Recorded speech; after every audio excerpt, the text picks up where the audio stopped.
إذا سمعوا ما أنزل إلى الرسول ترى أعينهم تفيض من الدمع مما عرفوا من الحق يقولون ربنا آمنا فاكتبنا مع الشاهدين وما لنا لا نؤمن بالله وما جاءنا من الحق ونطمع أن يدخلنا ربنا مع القوم الصالحين فأثابهم الله بما قالوا جنات تجري من تحتها الأنهار خالدين فيها وذلك جزاء المحسنين والذين كفروا وكذبوا بآياتنا أولئك أصحاب الجحيم يا أيها الذين آمنوا لا تحرموا طيبات ما أحل الله لكم ولا تعتدوا إن الله لا يحب المعتدين وكلوا مما رزقكم الله حلالا طيبا وكلوا مما رزقكم الله حلالا طيبا واتقوا الله الذي أنتم به مؤمنون لا يؤاخذكم الله باللغو في أيمانكم ولكن يؤاخذكم بما عقدتم الأيمان فكفارته إطعام 10 مساكين من أوسط ما تطعمون أهليكم أو كسوتهم أو تحرير رقبة فمن لم يجد فصيام 3 أيام ذلك كفارة أيمانكم إذا حلفتم واحفظوا أيمانكم كذلك يبين الله لكم آياته لعلكم تشكرون يا أيها الذين آمنوا إنما الخمر والميسر والأنصاب والأزلام رجس من عمل الشيطان فاجتنبوه لعلكم تفلحون إنما يريد الشيطان أن يوقع بينكم العداوة والبغضاء في الخمر والميسر ويصدكم عن ذكر الله وعن الصلاة فهل أنتم مسلمون فهل أنتم منتهون وأطيعوا الله وأطيعوا الرسول واحذروا فإن توليتم فاعلموا أنما على رسولنا البلاغ المبين ليس على الذين آمنوا وعملوا الصالحات جناح فيما طعموا إذا ما اتقوا وآمنوا وعملوا الصالحات ثم اتقوا وآمنوا ثم اتقوا وأحسنوا والله يحب المحسنين يا أيها الذين آمنوا ليبلونكم الله بشيء من الصيد تناله أيديكم ورماحكم ليعلم الله من يخافه بالغيب فمن اعتدى بعد ذلك فله عذاب أليم يا أيها الذين آمنوا لا تقتلوا الصيد وأنتم حرم ومن قتله منكم متعمدا فجزاء مثل ما قتل من النعم يحكم به ذوى عدل منكم هديا بالغ الكعبة أو كفارة طعام مساكين أو عدل ذلك صياما ليذوق وبال أمره عفى الله عما سلف ومن عاد فينتقم الله منه والله عزيز ذو انتقام أحل لكم صيد البحر وطعامه متاعا لكم وللسيارة وحرم عليكم صيد البر ما دمتم حرما واتقوا الله الذي إليه تحشرون جعل الله الكعبة البيت الحرام قياما للناس والشهر الحرام والهدي والقلائد ذلك لتعلموا أن الله يعلم ما في السماوات وما في الأرض وأن الله بكل شيء عليم اعلموا أن الله شديد العقاب وأن الله غفور رحيم ما على الرسول إلا البلاغ والله يعلم ما تبدون وما تكتمون قل لا يستوي الخبيث والطيب ولو أعجبك كثرة الخبيث فاتقوا الله يا الألباب لعلكم تفلحون. يا أيها الذين آمنوا لا تسألوا عن أشياء إن تبد لكم تسؤكم وإن تسألوا عنها حين ينزل القرآن تبد لكم عفى الله عنها والله غفور حليم. قد سألها قوم من قبلكم ثم أصبحوا بها كافرين. ما جعل الله من بحيرة ولا سائبة ولا وصيلة ولا حام ولكن الذين كفروا يفترون على الله الكذب وأكثرهم لا يعقلون. وإذا قيل لهم تعالوا إلى ما أنزل الله وإلى الرسول قالوا حسبنا ما وجدنا عليه آباءنا أولو كان آباؤهم لا يعلمون شيئا ولا يهتدون. يا أيها الذين آمنوا عليكم أنفسكم لا يضركم من ضل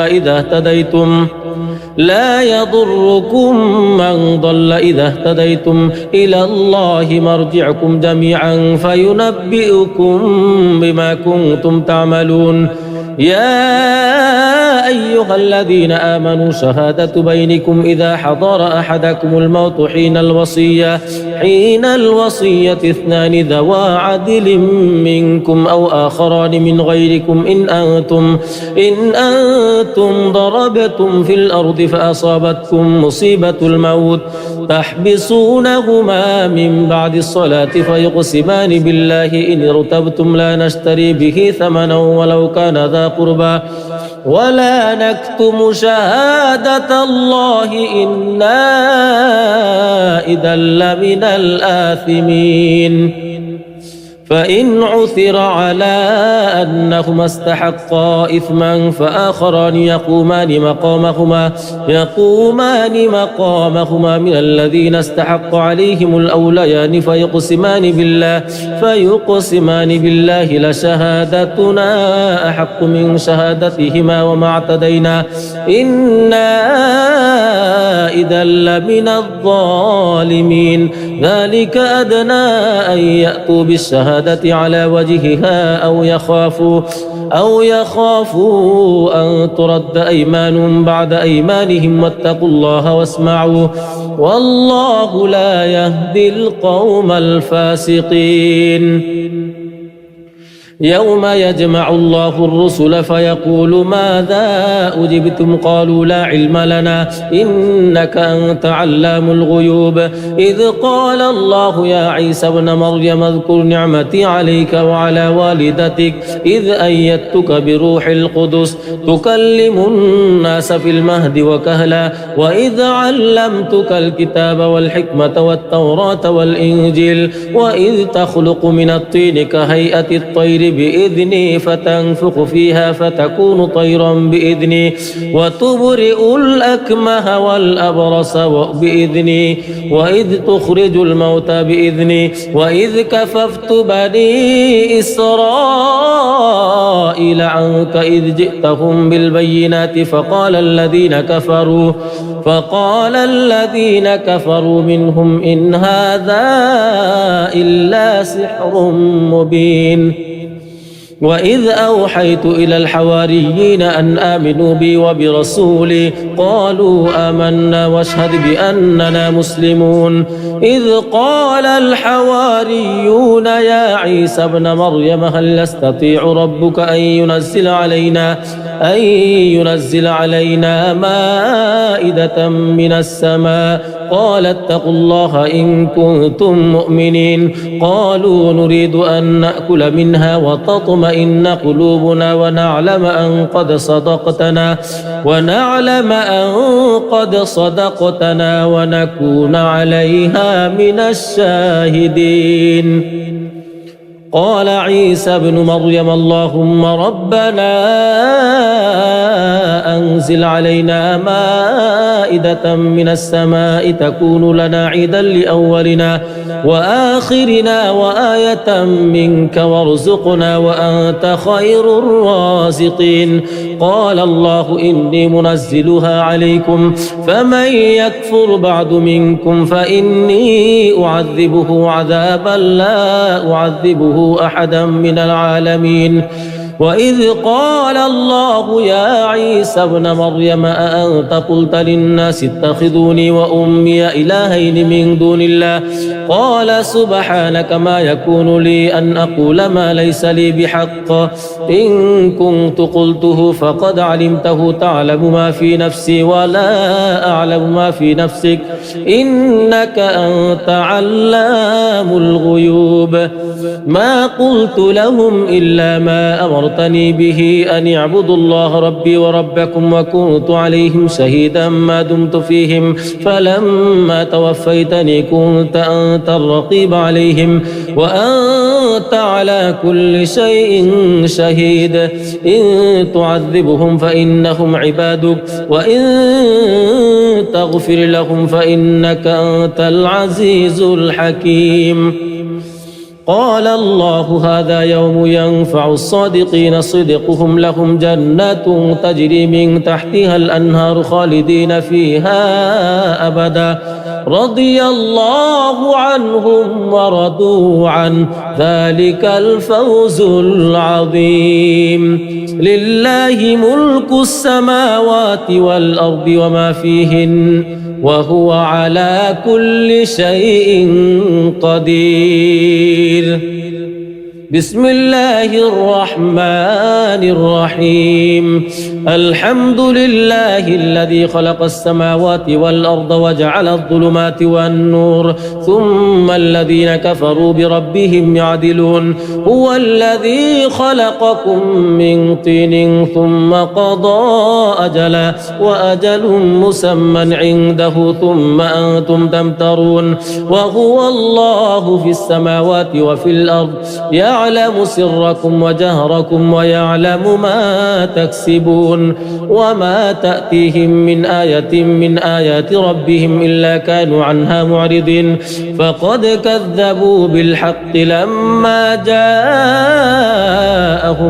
فسوف يأتيهم أنباء ما كانوا به يستهزئون ألم يروا كم أهلكنا من قبلهم من قرن مكناهم في الأرض ما لم نمكن لكم وأرسلنا السماء عليهم مدرارا وجعلنا الأنهار تجري من تحتهم فأهلكناهم بذنوبهم وأنشأنا من بعدهم قرنا آخرين ولو نزلنا عليك كتابا في قرطاس فلمسوه بأيديهم لقال الذين كفروا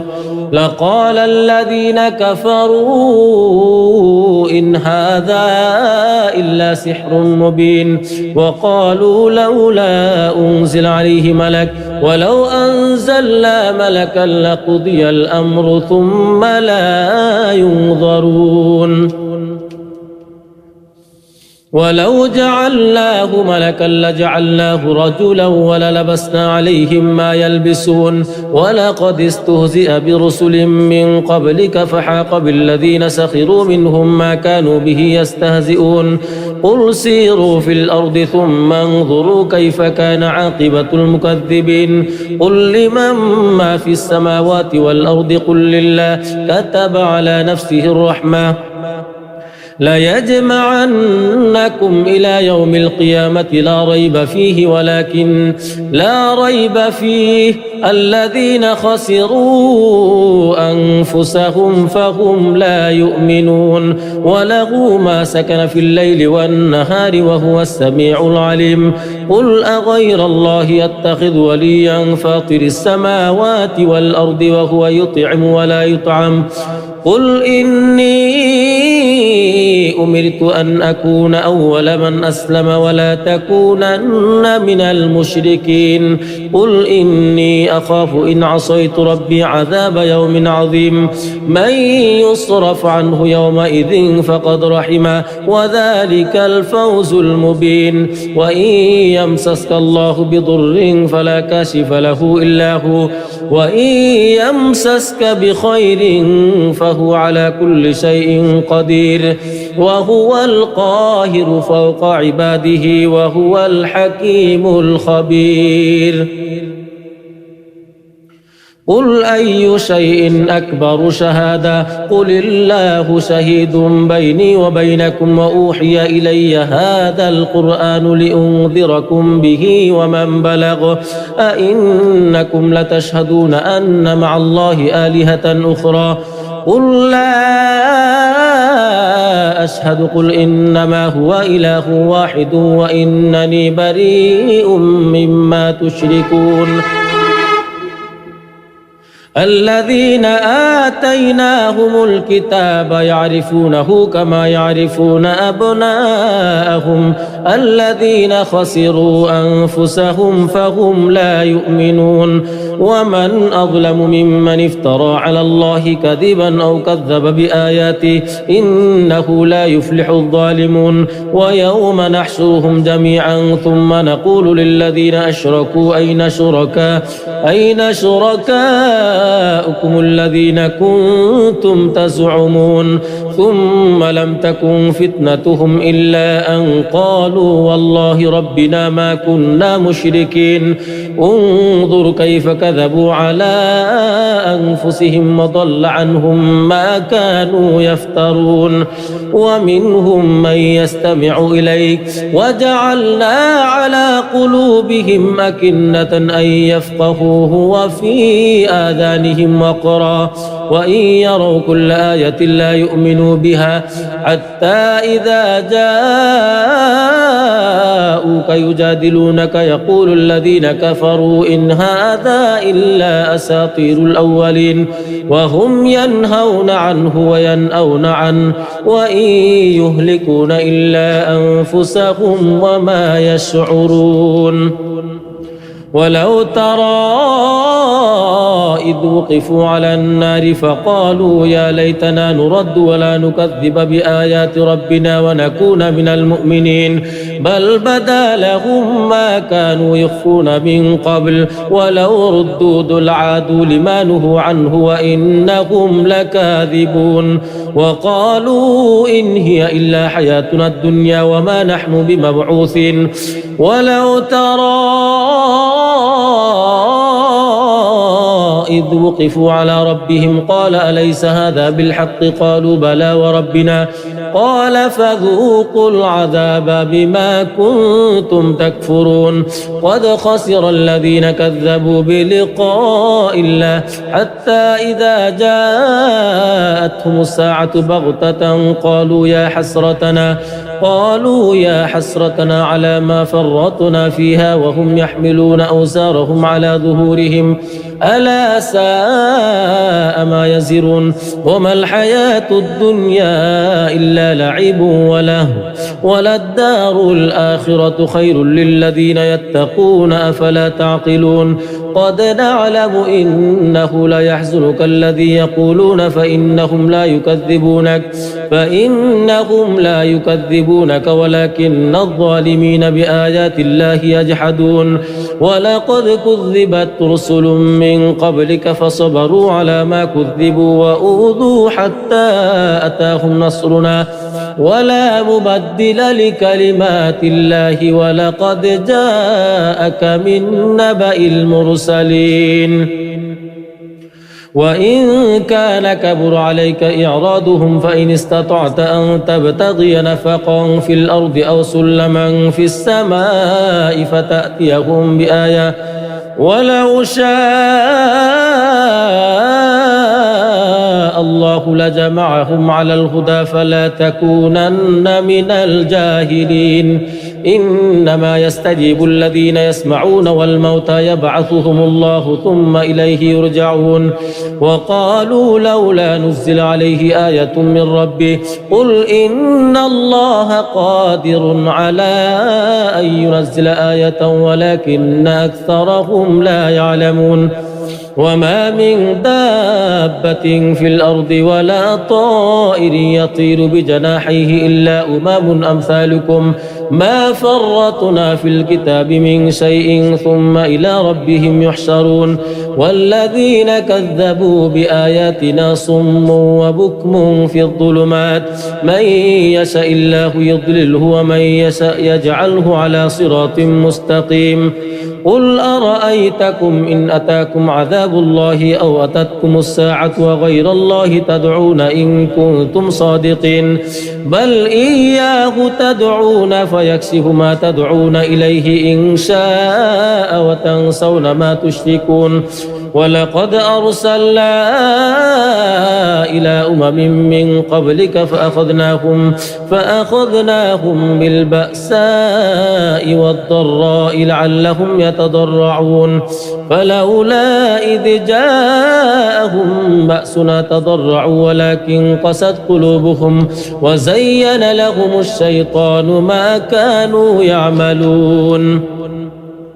فلما نسوا ما ذكروا به فتحنا عليهم أبواب كل شيء حتى إذا فرحوا بما أوتوا أخذناهم بغتة فإذا هم مبلسون فقطع دابر القوم الذين ظلموا والحمد لله رب العالمين قل أرأيتم إن أخذ الله سمعكم وأبصاركم وختم على قلوبكم من إله غير الله يأتيكم به انظر كيف نصرف الآيات ثم هم يصدفون قل أرأيتكم إن أتاكم عذاب الله بغتة أو جهرة هل يهلك إلا القوم الظالمون وما نرسل المرسلين إلا مبشرين ومنذرين فمن آمن وأصلح فلا خوف عليهم ولا هم يحزنون والذين كذبوا بآياتنا يمسهم العذاب بما كانوا يفسقون قل لا أقول لكم عندي خزائن الله ولا أعلم الغيب ولا أقول لكم إني ملك إن أتبع إلا ما يوحى إلي قل هل يستوي الأعمى والبصير أفلا تتفكرون وأنذر به الذين يخافون أن يحشروا إلى ربهم ليس لهم من دونه ولي ولا شفيع لعلهم يتقون ولا تطرد الذين يدعون ربهم بالغداة والعشي يريدون وجهه ما عليك من حسابهم من شيء وما من حسابك عليهم من شيء فتطردهم فتكون من الظالمين وكذلك فتنا بعضهم ببعض ليقولوا أهؤلاء من الله عليهم من بيننا أليس الله بأعلم بالشاكرين وإذا جاءك الذين يؤمنون بآياتنا فقل سلام عليكم كتب ربكم على نفسه الرحمة أنه من عمل منكم سوءا بجهالة ثم تاب من بعده وأصلح فأنه غفور رحيم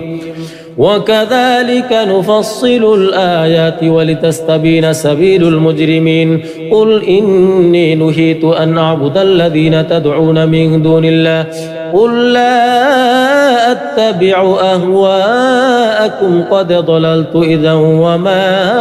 أنا من المهتدين قل إني على بينة من ربي وكذبتم به ما عندي ما تستعجلون به إن الحكم إلا لله يقص الحق وهو خير الفاصلين قل لو أن عندي ما تستعجلون به لقضي الأمر بيني وبينكم والله أعلم بالظالمين وعنده مفاتح الغيب لا يعلمها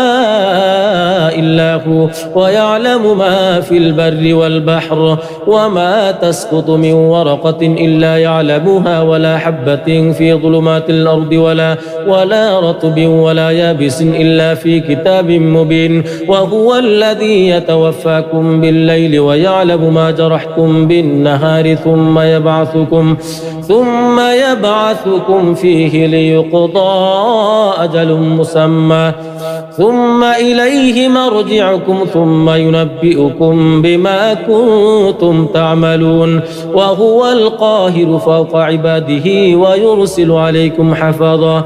حتى إذا جاء أحدكم الموت توفته رسلنا وهم لا يفرطون ثم ردوا إلى الله مولاهم الحق ألا له الحكم وهو أسرع الحاسبين قل من ينجيكم من ظلمات البر والبحر تدعونه تضرعا وخفيا لئن أنجانا من هذه لنكونن من الشاكرين قل الله ينجيكم منها ومن كل كرب ثم أنتم تشركون قل هو القادر على أن يبعث عليكم عذابا من فوقكم أو من تحت أرجلكم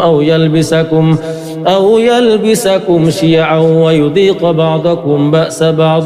انظر كيف نصرف الآيات لعلهم يفقهون وكذب به قومك وهو الحق قل لست عليكم بوكيل لكل نبأ مستقر وسوف تعلمون وإذا رأيت الذين يخوضون في آياتنا فأعرض عنهم حتى يخوضوا في حديث غيره وإما ينسينك الشيطان فلا تقعد بعد الذكرى مع القوم الظالمين وما على الذين يتقون من حسابهم من شيء ولكن ذكرى لعلهم يتقون وذر الذين اتخذوا دينهم لعبا ولهوا وغرتهم الحياة الدنيا وذكر به أن تبسل نفس بما كسبت ليس لها من دون الله ولي ولا شفيع وإن تعدل كل عدل لا يؤخذ منها أولئك الذين أبسلوا بما كسبوا لهم شراب من حميم وعذاب أليم بما كانوا يكفرون قل أندعو من دون الله ما لا ينفعنا ولا يضرنا ونرد على أعقابنا بعد إذ هدانا الله كالذي استهوته الشياطين في الأرض حيران له أصحاب يدعونه إلى الهدى ائتنا قل إن هدى الله هو الهدى وأمرنا لنسلم لرب العالمين وأن أقيموا الصلاة واتقوه وهو الذي إليه تحشرون وهو الذي خلق السماوات والأرض بالحق ويوم يقول كن فيكون قوله الحق وله الملك يوم ينفخ في الصور عالم الغيب والشهادة وهو الحكيم الخبير وإذ قال إبراهيم لأبيه آزرا تتخذ أصناما آلهة إني أراك وقومك في ضلال مبين وكذلك نري إبراهيم ملكوت السماوات والأرض وليكون من الموقنين فلما جن عليه الليل رأى كوكبا قال هذا ربي فلما أفل قال لا أحب الآفلين فلما رأى القمر بازغا قال هذا ربي فلما أفل قال لئن لم يهدني ربي لأكونن من القوم الضالين فلما رأى الشمس بازغة قال هذا ربي هذا أكبر فلما أفلت قال يا قوم إني بريء بريء مما تشركون إني وجهت وجهي للذي فطر السماوات والأرض حنيفا وما أنا من المشركين وحاجه قومه قال أتحاجوني في الله وقد هدان ولا أخاف ما تشركون به إلا أن يشاء ربي شيئا وسع ربي كل شيء علما أفلا تتذكرون وكيف أخاف ما أشركتم ولا تخافون أنكم أشركتم بالله ما لم ينزل به عليكم سلطانا فأي الفريقين أحق بالأمن إن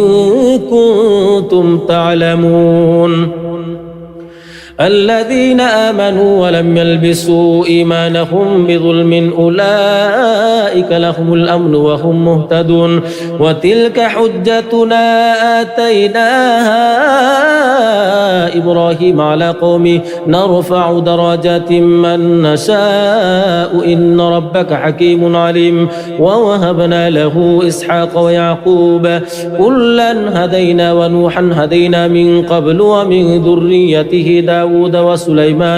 داود وسليمان وأيوب ويوسف وموسى وهارون وكذلك نجزي المحسنين وزكريا ويحيى وعيسى وإلياس كل من الصالحين وإسماعيل واليسع ويونس ولوطا وكلا فضلنا على العالمين ومن آبائهم وذرياتهم وإخوانهم واجتبيناهم وهديناهم إلى صراط مستقيم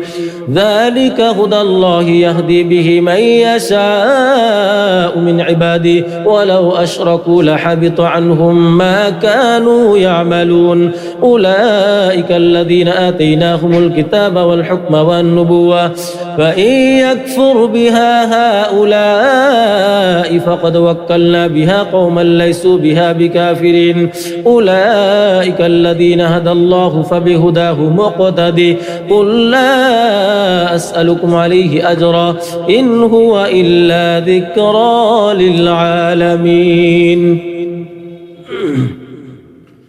وما قدروا الله حق قدره إذ قالوا ما أنزل الله على بشر من شيء قل من أنزل الكتاب الذي جاء به موسى نورا وهدى للناس تجعلونه قراطيس تبدونها وتخفون كثيرا وعلمتم ما لم تعلموا أنتم ولا آباؤكم قل الله ثم ذرهم في خوضهم يلعبون وهذا كتاب أنزلناه مبارك مصدق الذي بين يديه ولتنذر أم القرى ومن حولها والذين يؤمنون بالآخرة يؤمنون به وهم على صلاتهم يحافظون ومن أظلم ممن افترى على الله كذبا أو قال أوحي إلي ولم يوحى إليه شيء ومن قال سأنزل مثل ما أنزل الله ولو ترى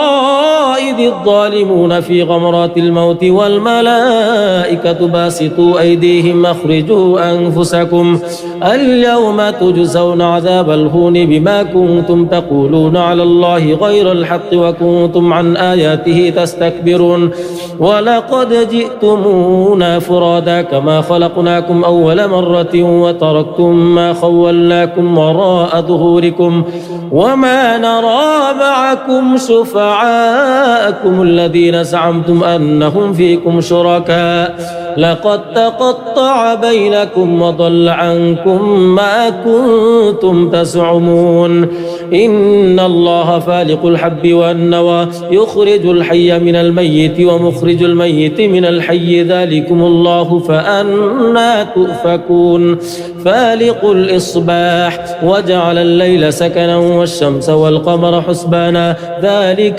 تقدير العزيز العليم وهو الذي جعل لكم النجوم لتهتدوا بها في ظلمات البر والبحر قد فصلنا الآيات لقوم يعلمون وهو الذي أنشأكم من نفس واحدة فمستقر ومستودع قد فصلنا الآيات لقوم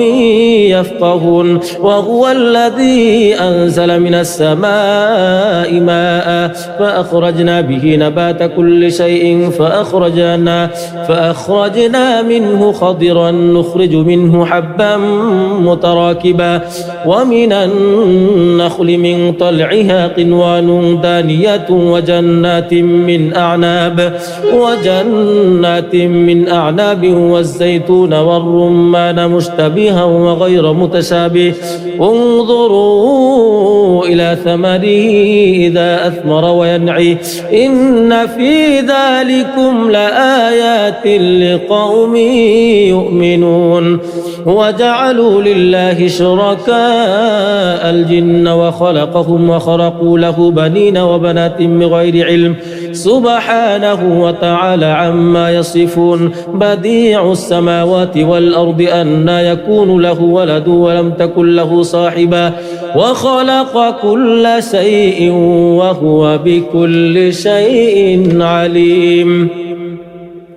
ذلكم الله ربكم لا إله إلا هو خالق كل شيء فاعبدوه وهو على كل شيء وكيل لا تدركه الأبصار وهو يدرك الأبصار وهو اللطيف الخبير قد جاءكم بصائر من ربكم فمن أبصر فلنفسه ومن عمي فعليها وما أنا عليكم بحفيظ وكذلك نصرف الآيات وليقولوا درست ولنبينه لقوم يعلمون اتبع ما أوحي إليك من ربك لا إله إلا هو وأعرض عن المشركين ولو شاء الله ما أشركوا وما جعلناك عليهم حفيظا وما أنت عليهم بوكيل ولا تسبوا الذين يدعون من دون الله فيسبوا الله عدوا بغير علم كذلك زينا لكل أمة عملهم ثم إلى ربهم مرجعهم فينبئهم بما كانوا يعملون وأقسموا بالله جهد أيمانهم لئن جاءتهم آية ليؤمنن بها قل إنما الآيات عند الله وما يشعركم أنها إذا جاءت لا يؤمنون ونقلب أفئدتهم وأبصارهم كما لم يؤمنوا به أول مرة ونذرهم في طغيانهم يعمهون وإذا سمعوا ما أنزل إلى الرسول ترى أعينهم تفيض من الدمع مما عرفوا من الحق يقولون ربنا آمنا فاكتبنا مع الشاهدين وما لنا لا نؤمن بالله وما جاءنا من الحق ونطمع أن يدخلنا ربنا مع القوم الصالحين فأثابهم الله بما قالوا جنات تجري من تحتها الأنهار خالدين فيها وذلك جزاء المحسنين والذين كفروا وكذبوا بآياتنا أولئك أصحاب الجحيم يا أيها الذين آمنوا لا تحرموا طيبات ما أحل الله لكم ولا تعتدوا إن الله لا يحب المعتدين وكلوا مما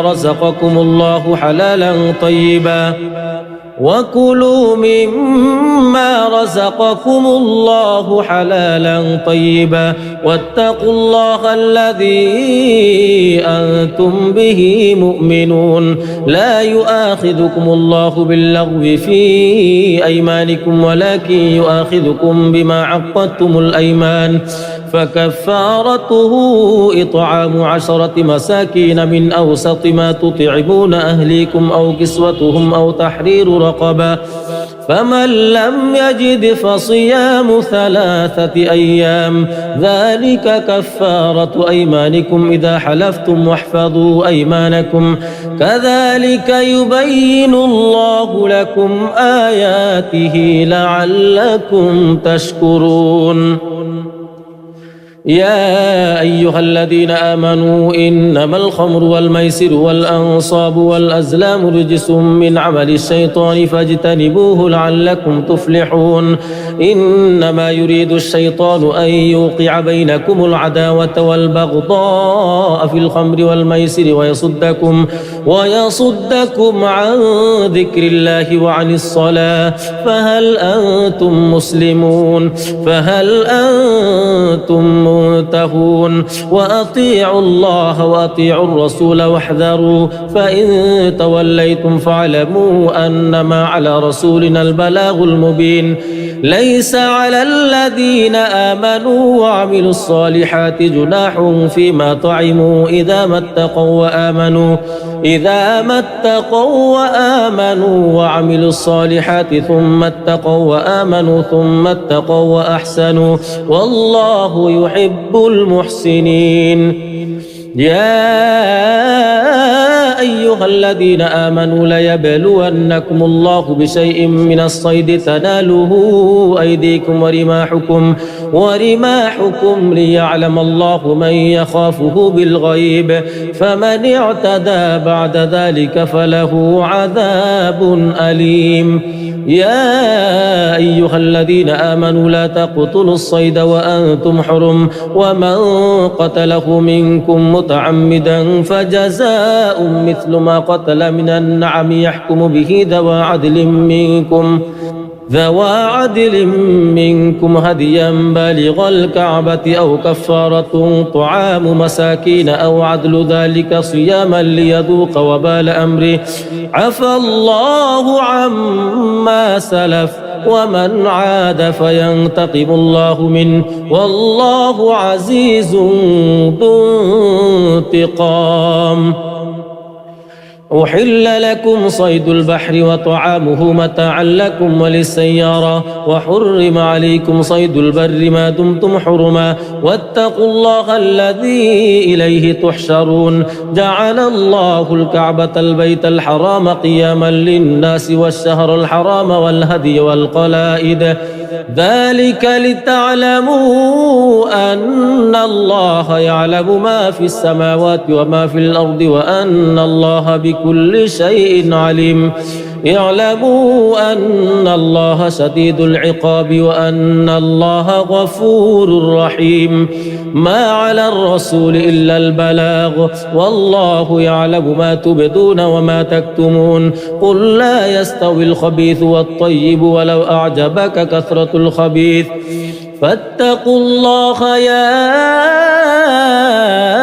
أولي الألباب لعلكم تفلحون يا أيها الذين آمنوا لا تسألوا عن أشياء إن تبد لكم تسؤكم وإن تسألوا عنها حين ينزل القرآن تبد لكم عفى الله عنها والله غفور حليم قد سألها قوم من قبلكم ثم أصبحوا بها كافرين ما جعل الله من بحيرة ولا سائبة ولا وصيلة ولا حام ولكن الذين كفروا يفترون على الله الكذب وأكثرهم لا يعقلون وإذا قيل لهم تعالوا إلى ما أنزل الله وإلى الرسول قالوا حسبنا ما وجدنا عليه آباءنا أولو كان آباؤهم لا يعلمون شيئا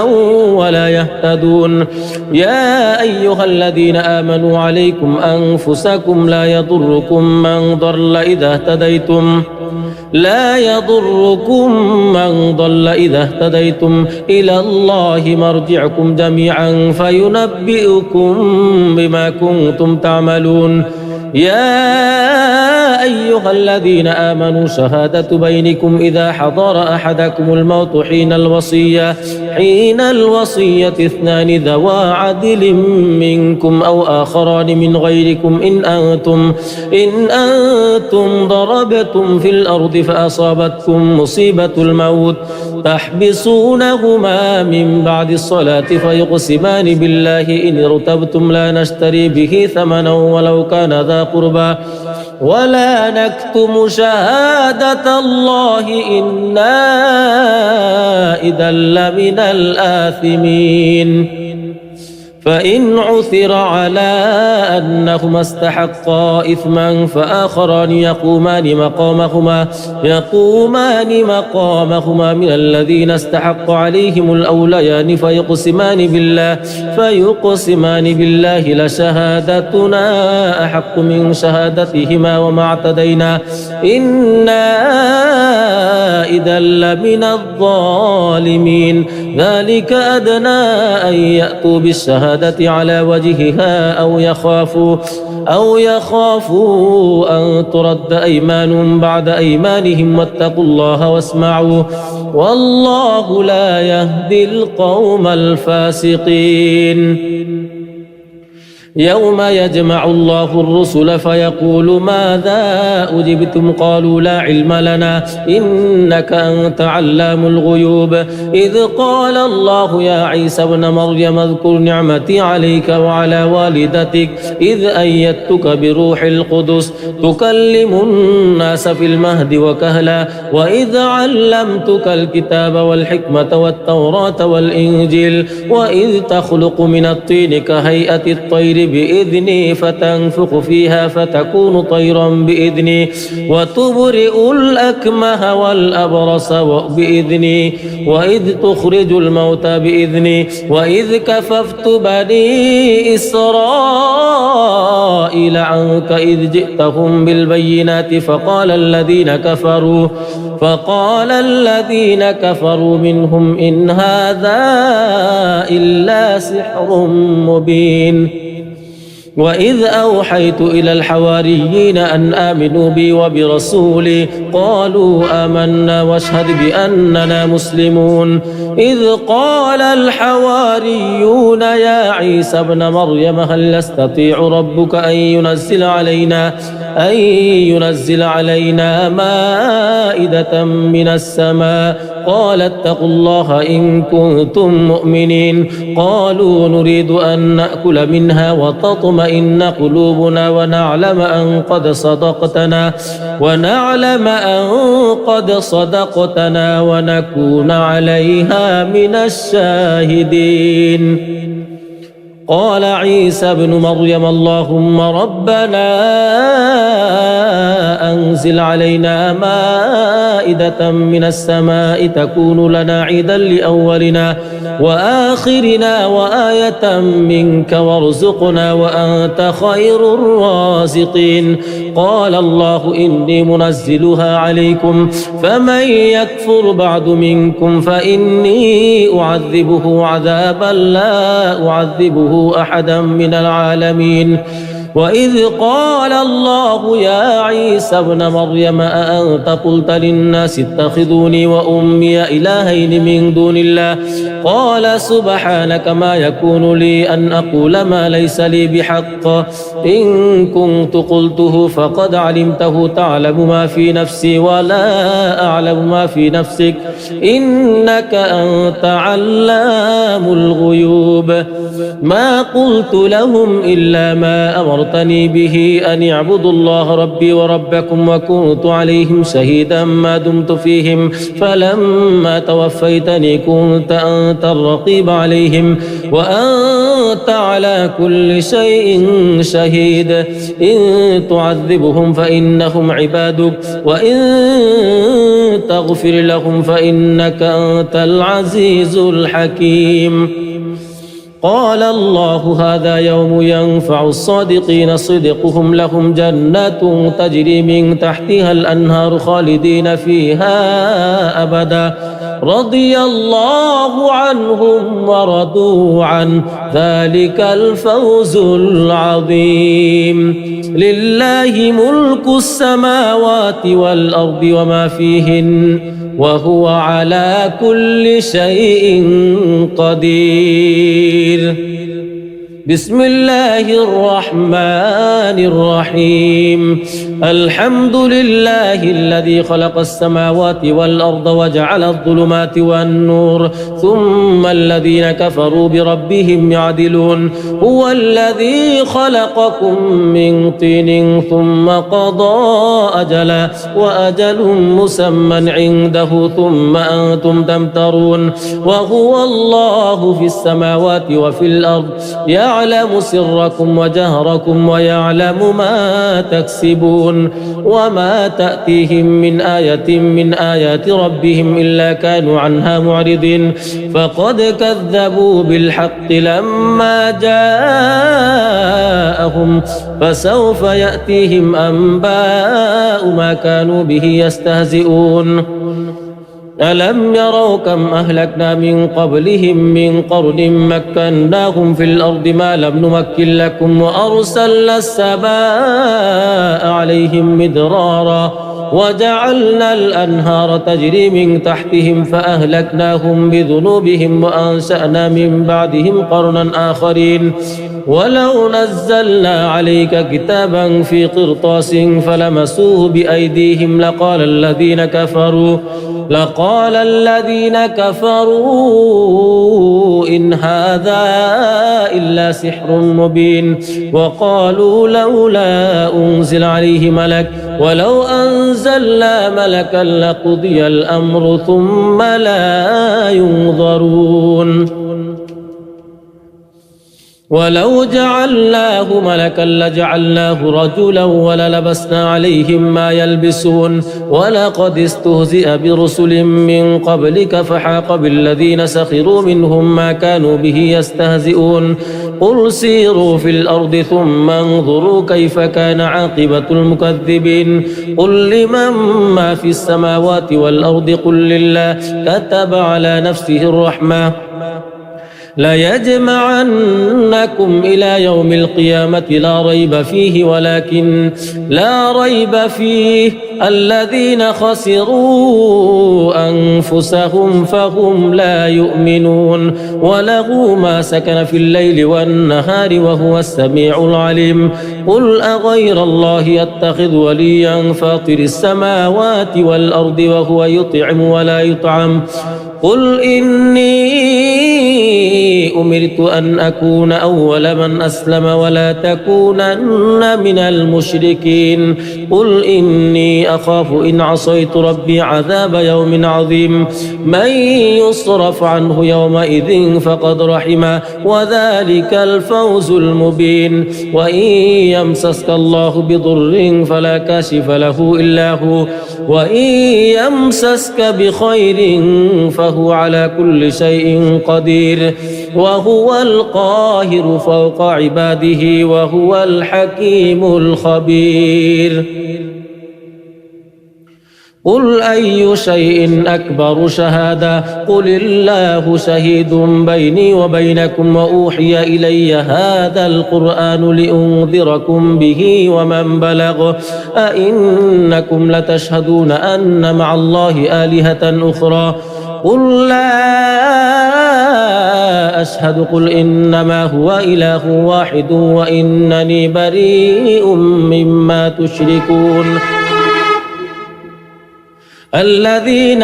آتيناهم الكتاب يعرفونه كما يعرفون أبناءهم الذين خسروا أنفسهم فهم لا يؤمنون ومن أظلم ممن افترى على الله كذبا أو كذب بآياته إنه لا يفلح الظالمون ويوم نحشرهم جميعا ثم نقول للذين أشركوا أين شركاؤكم الذين كنتم تزعمون ثم لم تكن فتنتهم إلا أن قالوا والله ربنا ما كنا مشركين انظر كيف كذبوا على أنفسهم وضل عنهم ما كانوا يفترون ومنهم من يستمع إليك وجعلنا على قلوبهم أكنة أن يفقهوه وفي آذانهم وقرا وإن يروا كل آية لا يؤمنوا بها حتى إذا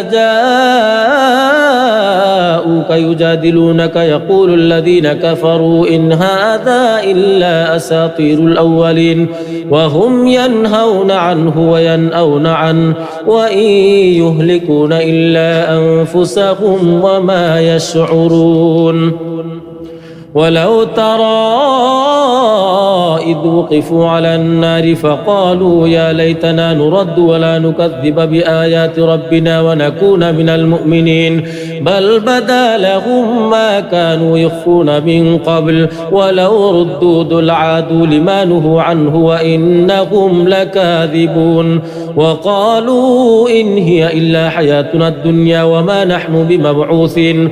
ولو ترى إذ وقفوا على ربهم قال أليس هذا بالحق قالوا بلى وربنا قال فذوقوا العذاب بما كنتم تكفرون قد خسر الذين كذبوا بلقاء الله حتى إذا جاءتهم الساعة بغتة قالوا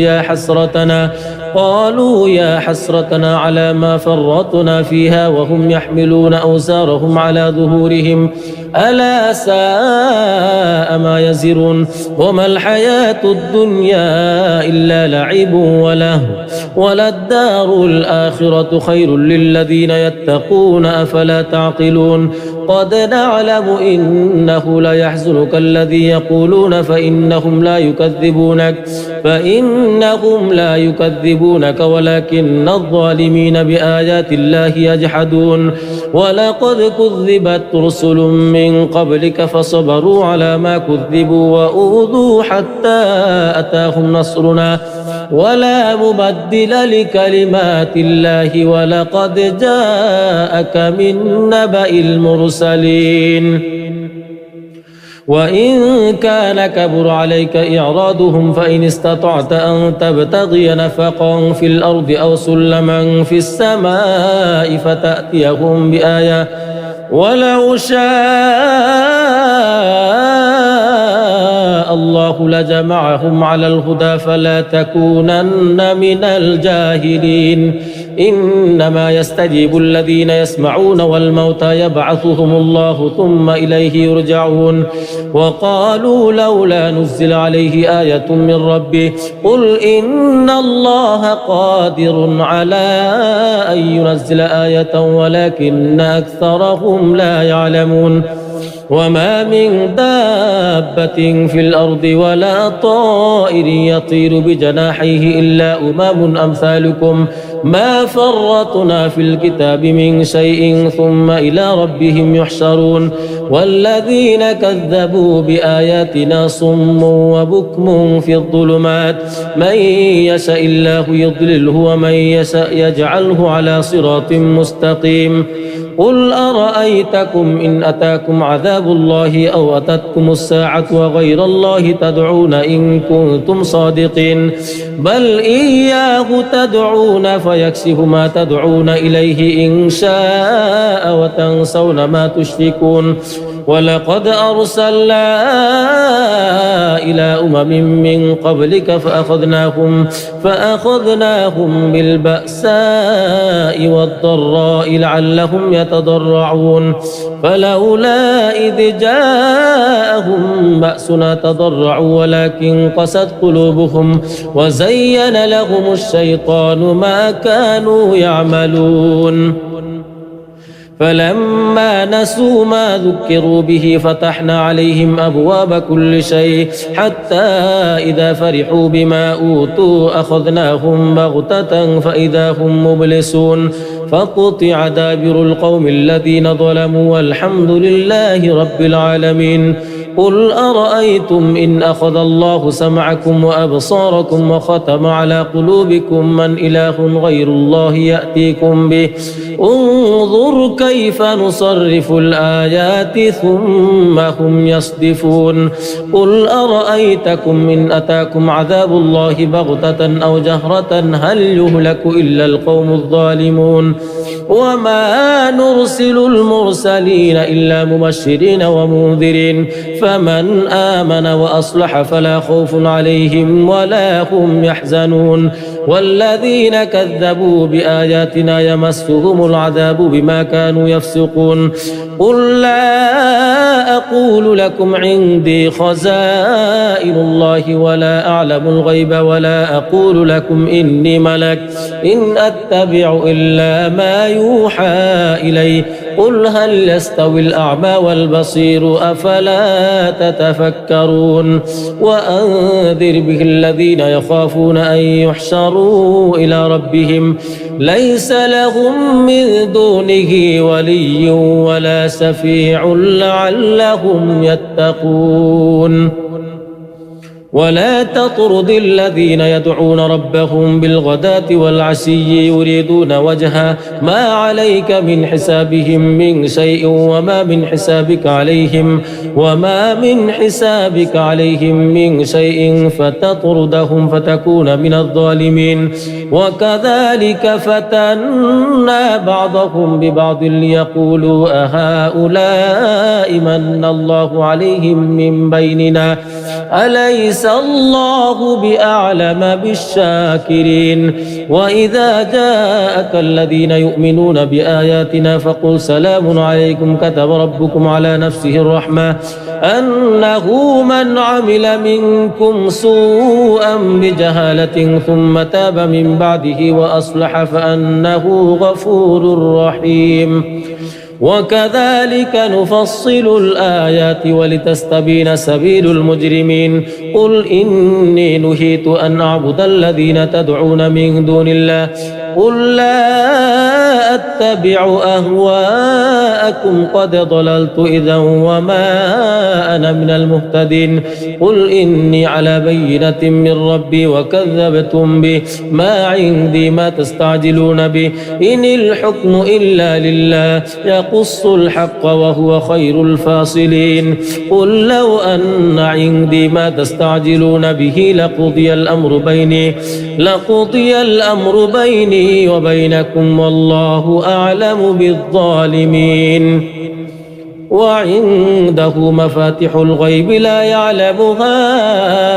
إلا هو ويعلم ما في البر والبحر وما تسقط من ورقة إلا يعلمها ولا حبة في ظلمات الأرض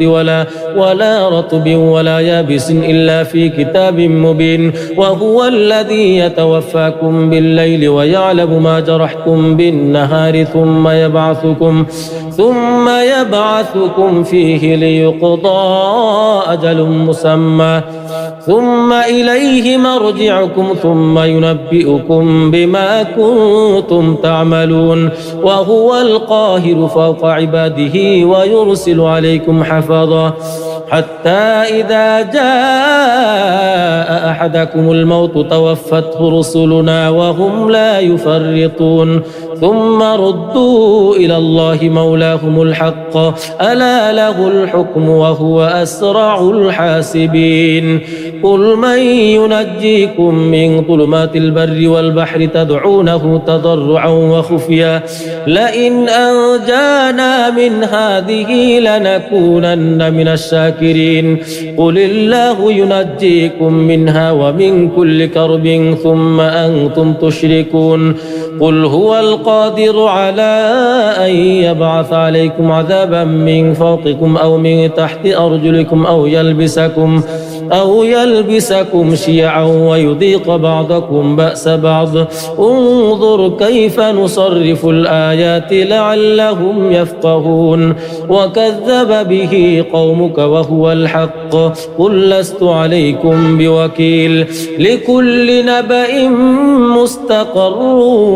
وسوف تعلمون وإذا رأيت الذين يخوضون في آياتنا فأعرض عنهم حتى يخوضوا في حديث غيره وإما ينسينك الشيطان فلا تقعد بعد الذكرى مع القوم الظالمين وما على الذين يتقون من حسابهم من شيء ولكن ذكرى لعلهم يتقون وذر الذين اتخذوا دينهم لعبا ولهوا وغرتهم الحياة الدنيا وذكر به أن تبسل نفس بما كسبت ليس لها من دون الله ولي ولا شفيع وإن تعدل كل عدل لا يؤخذ منها أولئك الذين أبسلوا بما كسبوا لهم شراب من حميم وعذاب أليم بما كانوا يكفرون قل أندعو من دون الله ما لا ينفعنا ولا يضرنا ونرد على أعقابنا بعد إذ هدانا الله كالذي استهوته الشياطين في الأرض حيران له أصحاب يدعونه إلى الهدى ائتنا قل إن هدى الله هو الهدى وأمرنا لنسلم لرب العالمين وأن أقيموا الصلاة واتقوه وهو الذي إليه تحشرون وهو الذي خلق السماوات والأرض بالحق ويوم يقول كن فيكون قوله الحق وله الملك يوم ينفخ في الصور عالم الغيب والشهادة وهو الحكيم الخبير وإذ قال إبراهيم لأبيه آزر تتخذ أصناما آلهة إني أراك وقومك في ضلال مبين وكذلك نري إبراهيم ملكوت السماوات والأرض وليكون من الموقنين فلما جن عليه الليل رأى كوكبا قال هذا ربي فلما أفل قال لا أحب الآفلين فلما رأى القمر بازغا قال هذا ربي فلما أفل قال لئن لم يهدني ربي لأكونن من القوم الضالين فلما رأى الشمس بازغة قال هذا ربي هذا أكبر فلما أفلت قال يا قوم إني بريء مما تشركون إني وجهت وجهي للذي فطر السماوات والأرض حنيفا وما أنا من المشركين وحاجه قومه قال أتحاجوني في الله وقد هدان ولا أخاف ما تشركون به إلا أن يشاء ربي شيئا وسع ربي كل شيء علما أفلا تتذكرون وكيف أخاف ما أشركتم ولا تخافون أنكم أشركتم بالله ما لم ينزل به عليكم سلطانا فأي الفريقين أحق بالأمن إن كنتم تعلمون الذين آمنوا ولم يلبسوا إيمانهم بظلم أولئك لهم الأمن وهم مهتدون وتلك حجتنا آتيناها إبراهيم على قومه نرفع درجات من نشاء إن ربك حكيم عليم ووهبنا له إسحاق ويعقوب كلا هدينا ونوحا هدينا من قبل ومن ذريته داود وسليمان وأيوب ويوسف وموسى وهارون وكذلك نجزي المحسنين وزكريا ويحيى وعيسى وإلياس كلهم من الصالحين وإسماعيل واليسع ويونس ولوطا وكلا فضلنا على العالمين ومن آبائهم وذرياتهم وإخوانهم واجتبيناهم وهديناهم إلى صراط مستقيم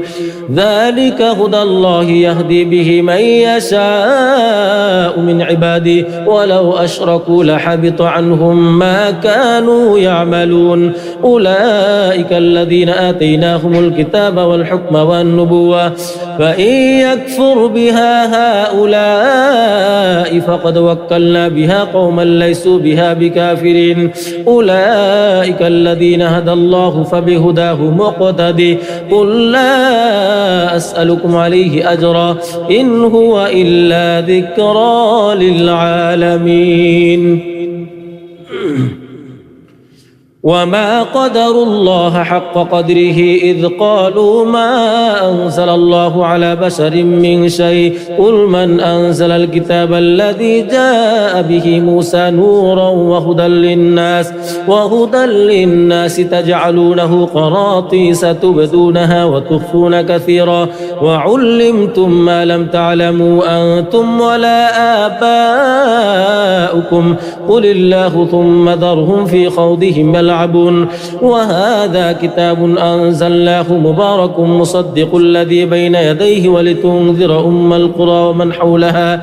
والذين يؤمنون بالآخرة يؤمنون به وهم على صلاتهم يحافظون ومن أظلم ممن افترى على الله كذبا أو قال أوحي إلي ولم يوحى إليه شيء ومن قال سأنزل مثل ما أنزل الله ولو ترى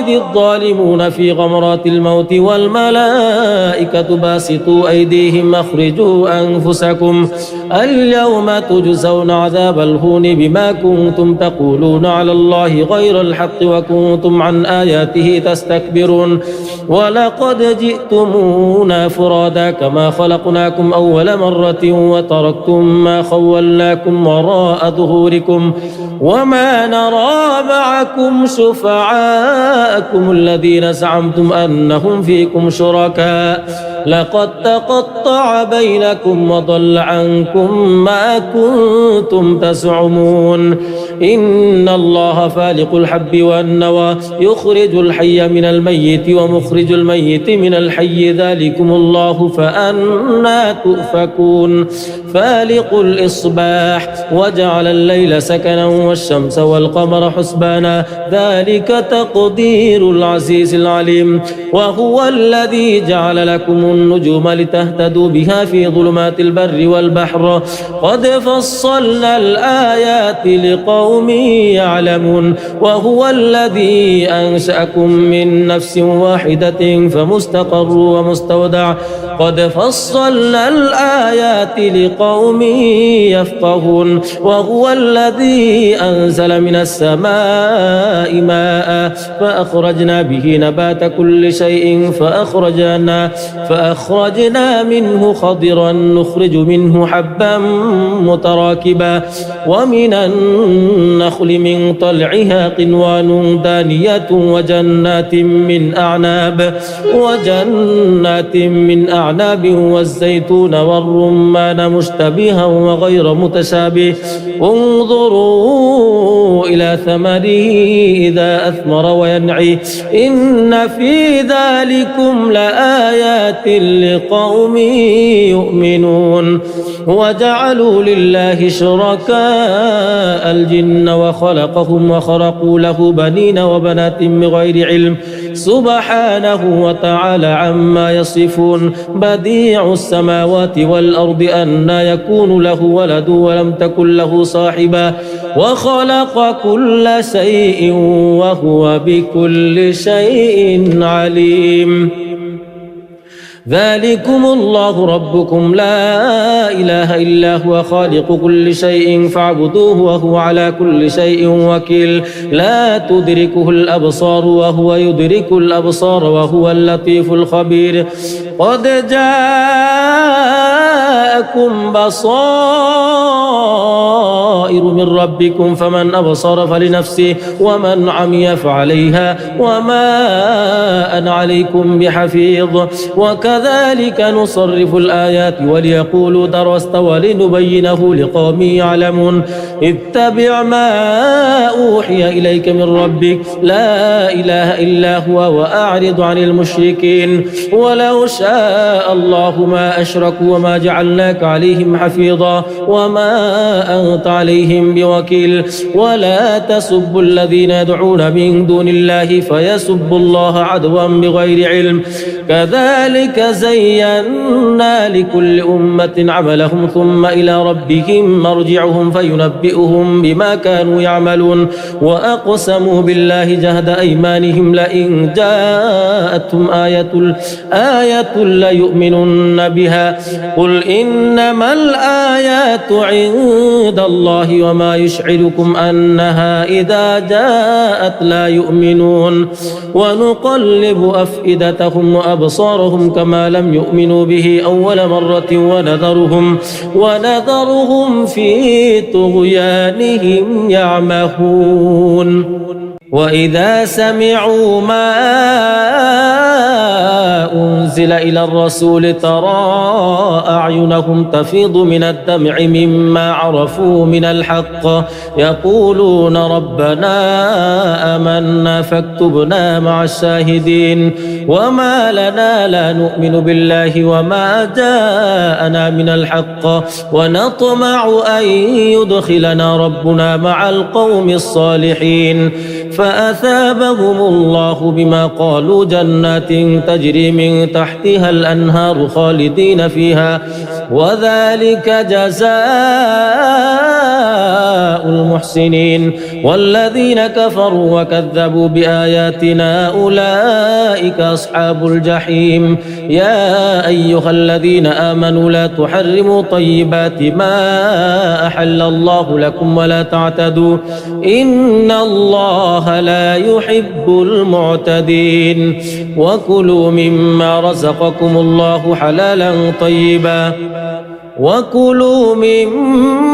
رزقكم الله حلالا طيبا واتقوا الله الذي أنتم به مؤمنون لا يؤاخذكم الله باللغو في أيمانكم ولكن يؤاخذكم بما عقدتم الأيمان فكفارته إطعام 10 مساكين من أوسط ما تطعمون أهليكم أو كسوتهم أو تحرير رقبة فمن لم يجد فصيام 3 أيام ذلك كفارة أيمانكم إذا حلفتم واحفظوا أيمانكم كذلك يبين الله لكم آياته لعلكم تشكرون يا أيها الذين آمنوا إنما الخمر والميسر والأنصاب والأزلام رجس من عمل الشيطان فاجتنبوه لعلكم تفلحون إنما يريد الشيطان أن يوقع بينكم العداوة والبغضاء في الخمر والميسر ويصدكم عن ذكر الله وعن الصلاة فهل أنتم مسلمون فهل أنتم منتهون وأطيعوا الله وأطيعوا الرسول واحذروا فإن توليتم فاعلموا أنما على رسولنا البلاغ المبين ليس على الذين آمنوا وعملوا الصالحات جناح فيما طعموا إذا ما اتقوا وآمنوا وعملوا الصالحات ثم اتقوا وآمنوا ثم اتقوا وأحسنوا والله يحب المحسنين يا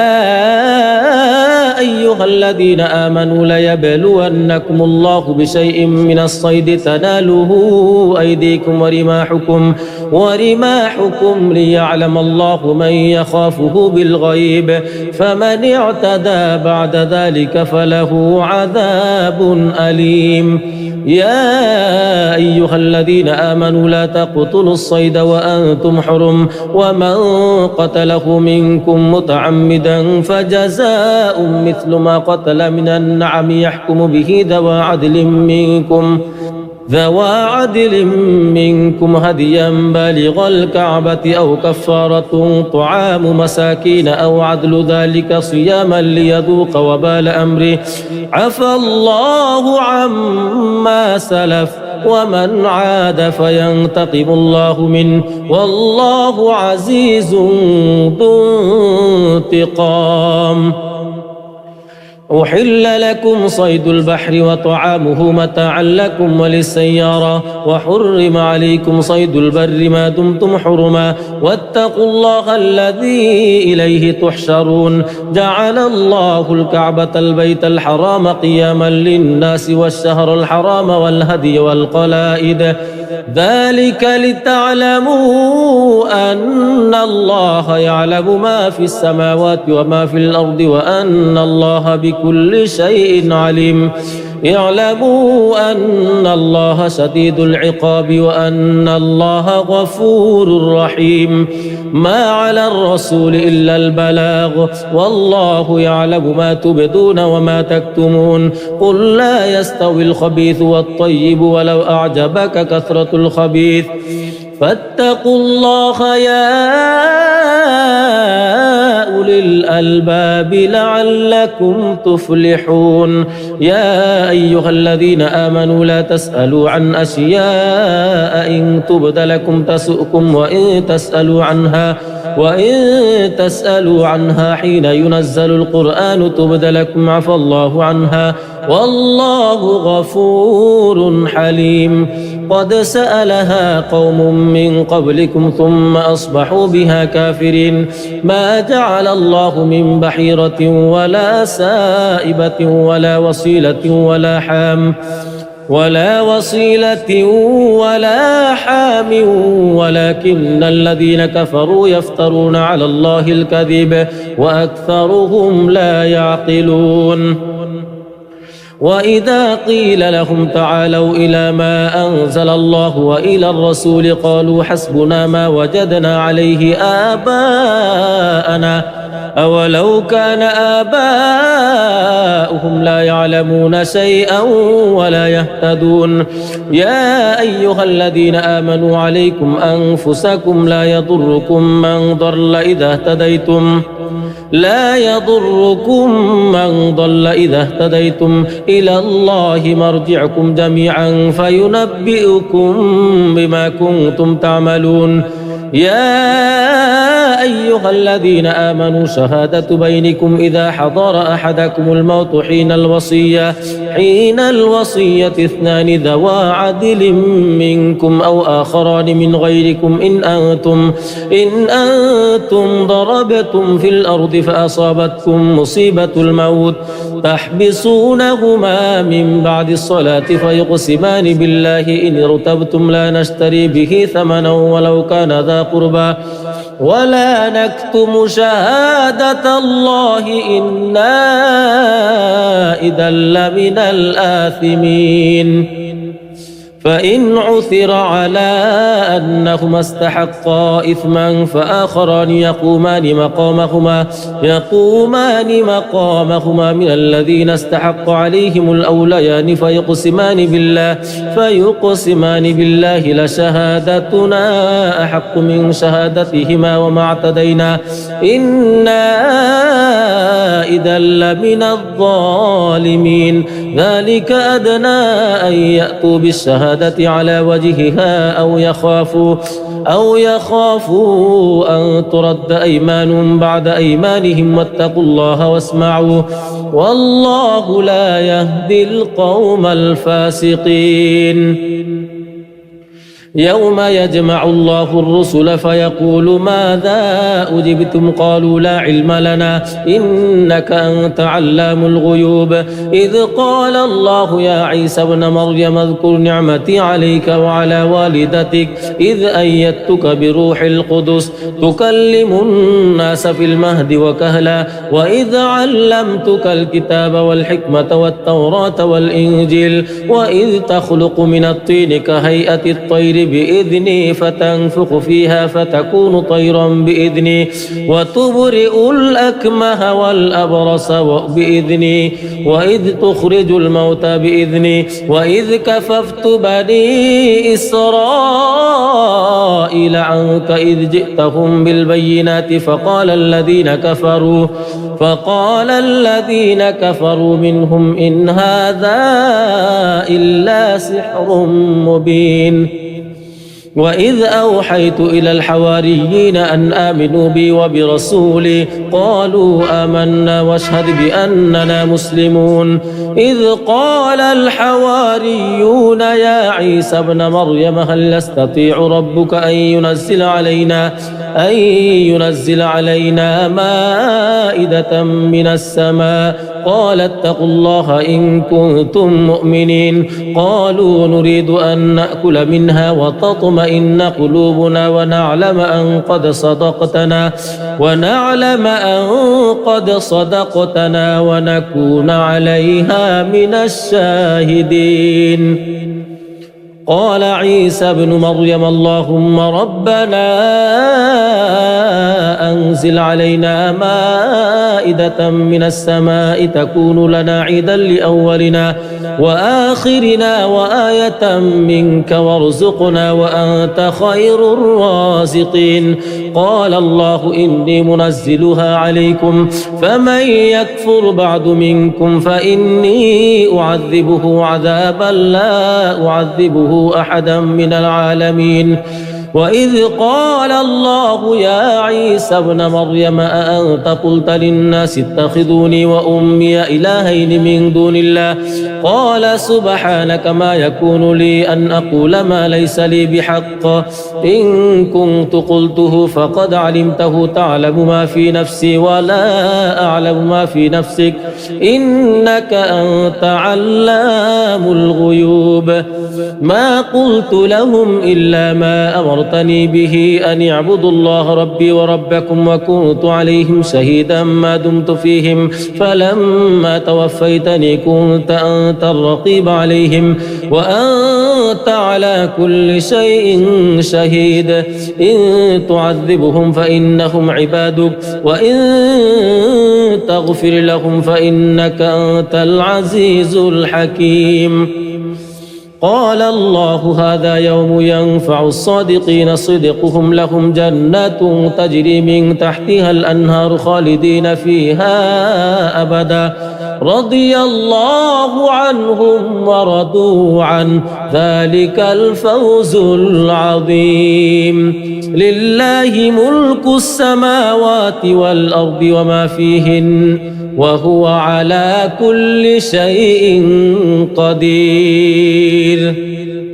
بسم الله الرحمن الرحيم الحمد لله الذي خلق السماوات والأرض وجعل الظلمات والنور ثم الذين كفروا بربهم يعدلون هو الذي خلقكم من طين ثم قضى أجلا وأجل مسمى عنده ثم أنتم تمترون وهو الله في السماوات وفي الأرض يعلم سركم وجهركم ويعلم ما تكسبون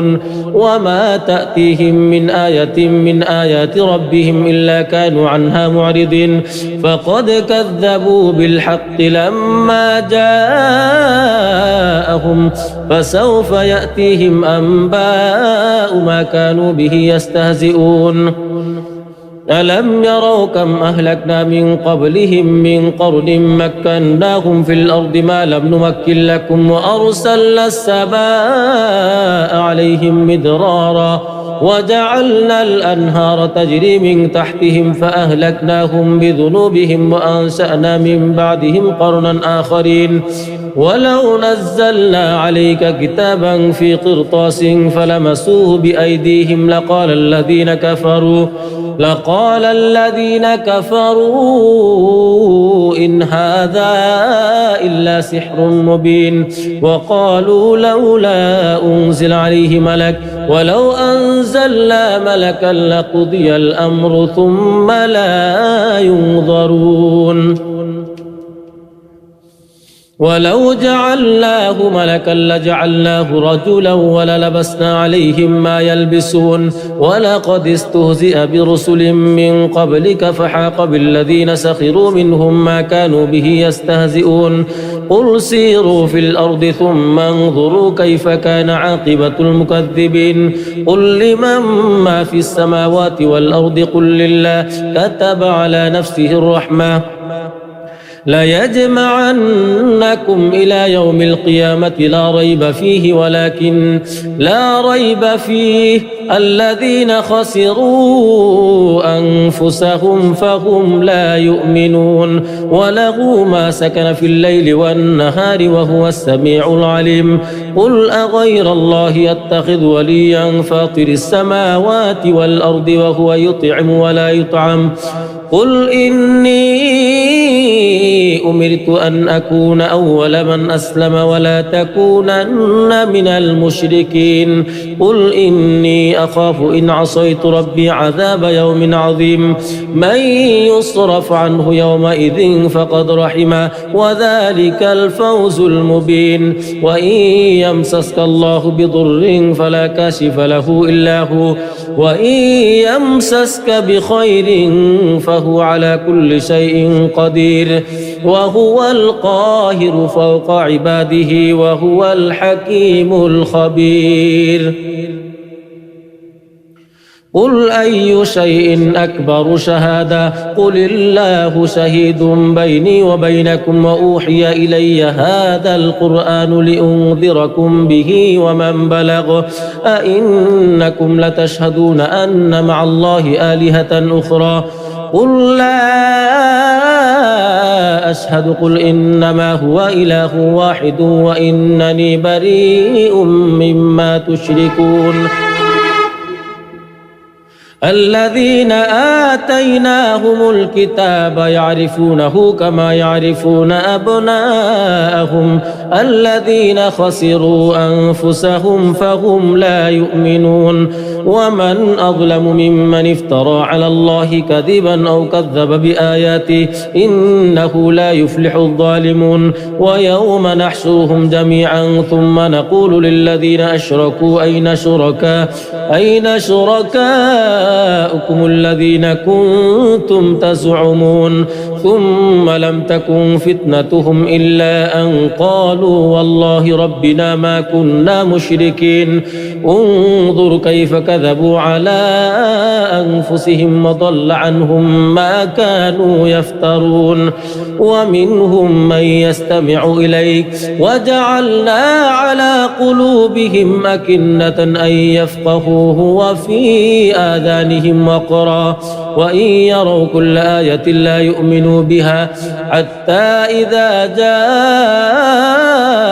جاءوك يجادلونك يقول الذين كفروا إن هذا إلا أساطير الأولين وهم ينهون عنه وينأون عنه وإن يهلكون إلا أنفسهم وما يشعرون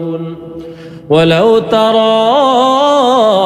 إذ وقفوا على النار فقالوا يا ليتنا نرد ولا نكذب بآيات ربنا ونكون من المؤمنين بل بدا لهم ما كانوا يخفون من قبل ولو ردوا لعادوا لما نهوا عنه وإنهم لكاذبون وقالوا إن هي إلا حياتنا الدنيا وما نحن بمبعوثين ولو ترى إذ وقفوا على ربهم قال أليس هذا بالحق قالوا بلى وربنا قال فذوقوا العذاب بما كنتم تكفرون قد خسر الذين كذبوا بلقاء الله حتى إذا جاءتهم الساعة بغتة قالوا يا حسرتنا على ما فرطنا فيها وهم يحملون أوزارهم على ظهورهم ألا ساء ما يزرون وما الحياة الدنيا إلا لعب وله وللدار الآخرة خير للذين يتقون أفلا تعقلون قد نعلم إنه ليحزنك الذي يقولون فإنهم لا يكذبونك ولكن الظالمين بآيات الله يجحدون ولقد كذبت رسل من قبلك فصبروا على ما كذبوا وأوذوا حتى أتاهم نصرنا ولا مبدل لكلمات الله ولقد جاءك من نبأ المرسلين وإن كان كبر عليك إعراضهم فإن استطعت أن تبتغي نفقا في الأرض أو سلما في السماء فتأتيهم بآية ولو شاء الله لجمعهم على الهدى فلا تكونن من الجاهلين إنما يستجيب الذين يسمعون والموتى يبعثهم الله ثم إليه يرجعون وقالوا لولا نزل عليه آية من ربه قل إن الله قادر على أن ينزل آية ولكن أكثرهم لا يعلمون وما من دابة في الأرض ولا طائر يطير بجناحيه إلا أمم أمثالكم ما فرطنا في الكتاب من شيء ثم إلى ربهم يحشرون والذين كذبوا بآياتنا صم وبكم في الظلمات من يشاء الله يضلله ومن يشاء يجعله على صراط مستقيم قل أرأيتكم إن أتاكم عذاب الله أو أتتكم الساعة وغير الله تدعون إن كنتم صادقين بل إياه تدعون فيكشف ما تدعون إليه إن شاء وتنسون ما تشركون ولقد أرسلنا إلى أمم من قبلك فأخذناهم بالبأساء والضراء لعلهم يتضرعون فلولا إذ جاءهم بأسنا تضرعوا ولكن قست قلوبهم وزين لهم الشيطان ما كانوا يعملون فلما نسوا ما ذكروا به فتحنا عليهم أبواب كل شيء حتى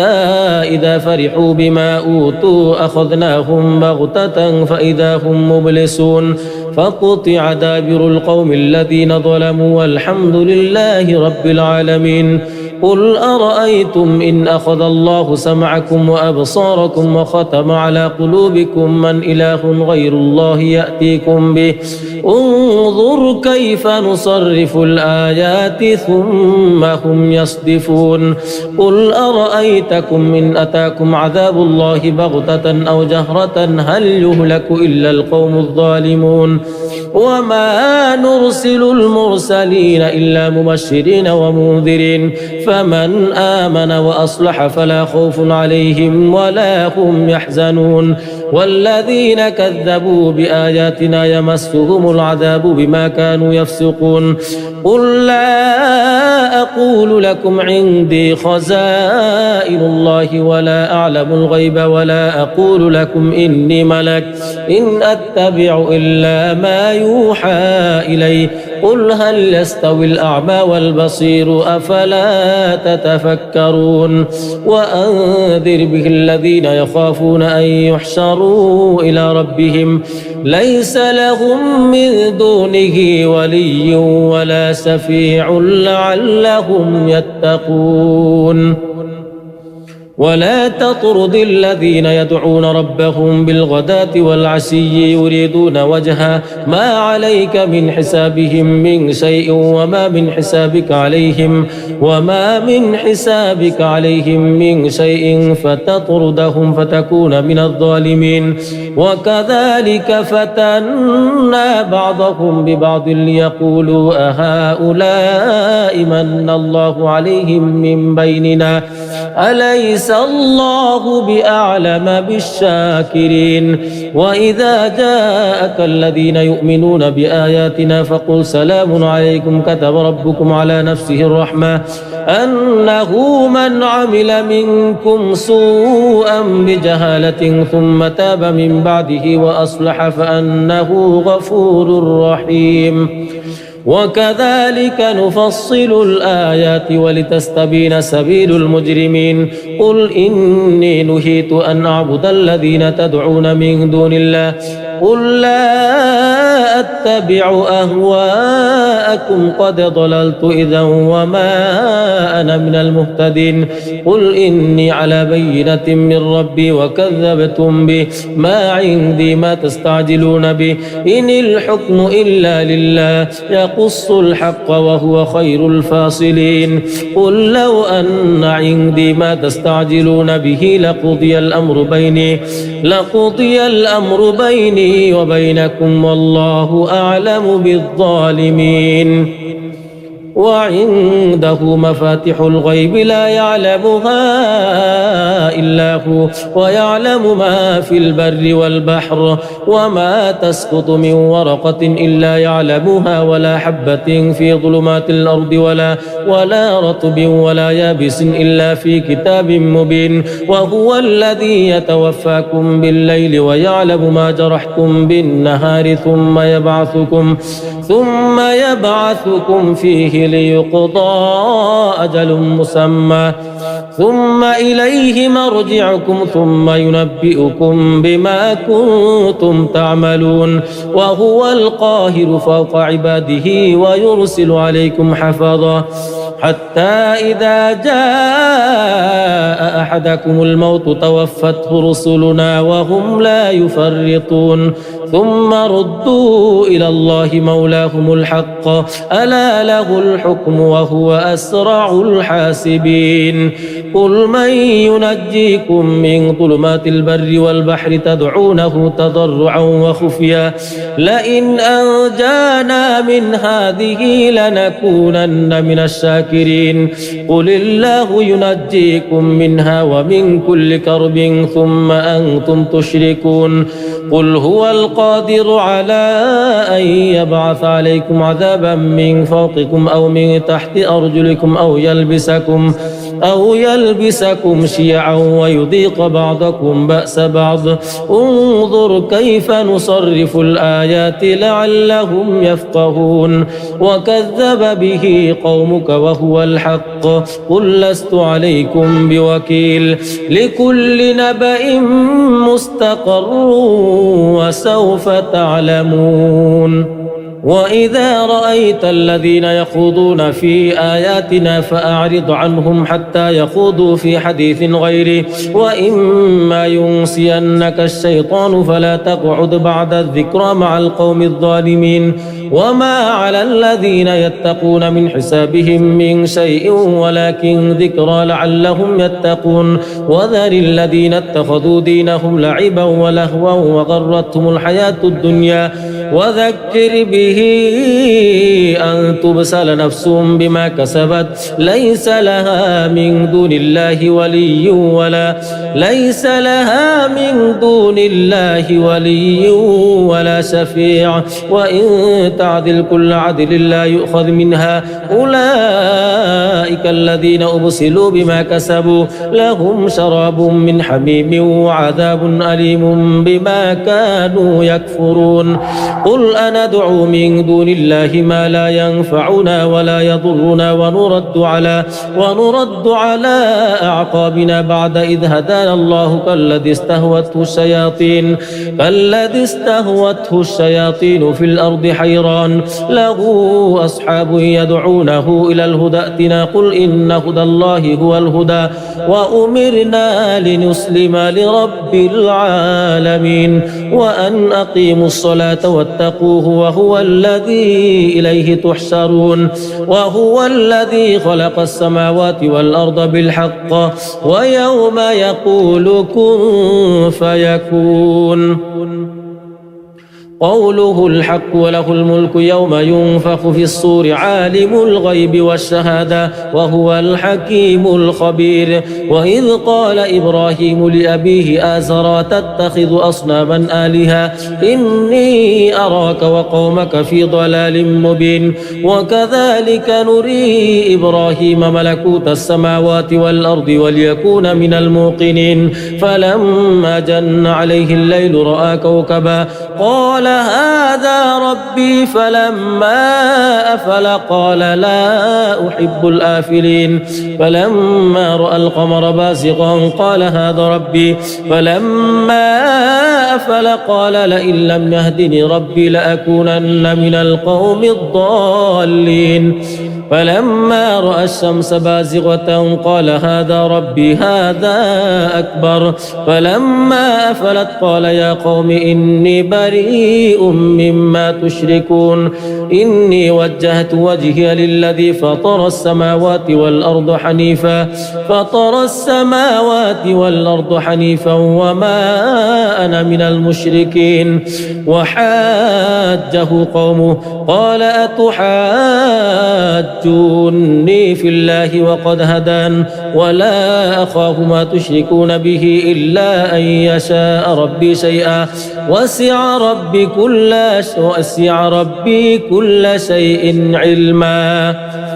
أفلا تتذكرون وكيف أخاف ما أشركتم ولا تخافون أنكم أشركتم بالله ما لم ينزل به عليكم سلطانا فأي الفريقين أحق بالأمن إن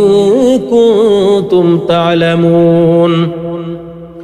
الذين آمنوا ولم يلبسوا إيمانهم بظلم أولئك لهم الأمن وهم مهتدون وتلك حجتنا آتيناها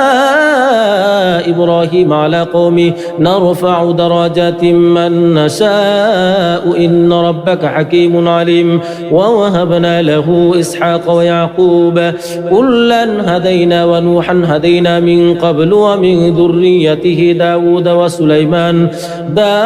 وسليمان وأيوب ويوسف وموسى وهارون وكذلك نجزي المحسنين وزكريا ويحيى وعيسى وإلياس كلهم من الصالحين وإسماعيل واليسع ويونس ولوطا وكلا فضلنا على العالمين ومن آبائهم وذرياتهم وإخوانهم واجتبيناهم وهديناهم إلى صراط مستقيم ذلك هدى الله يهدي به من يشاء من عباده ولو أشركوا لحبط عنهم ما كانوا يعملون أولئك الذين آتيناهم الكتاب والحكم والنبوة فإن يكفر بها هؤلاء فقد وكلنا بها قوما ليسوا بها بكافرين أولئك الذين هدى الله فبهداه مقتدي قل لا أسألكم عليه أجرا إن هو إلا ذكرى للعالمين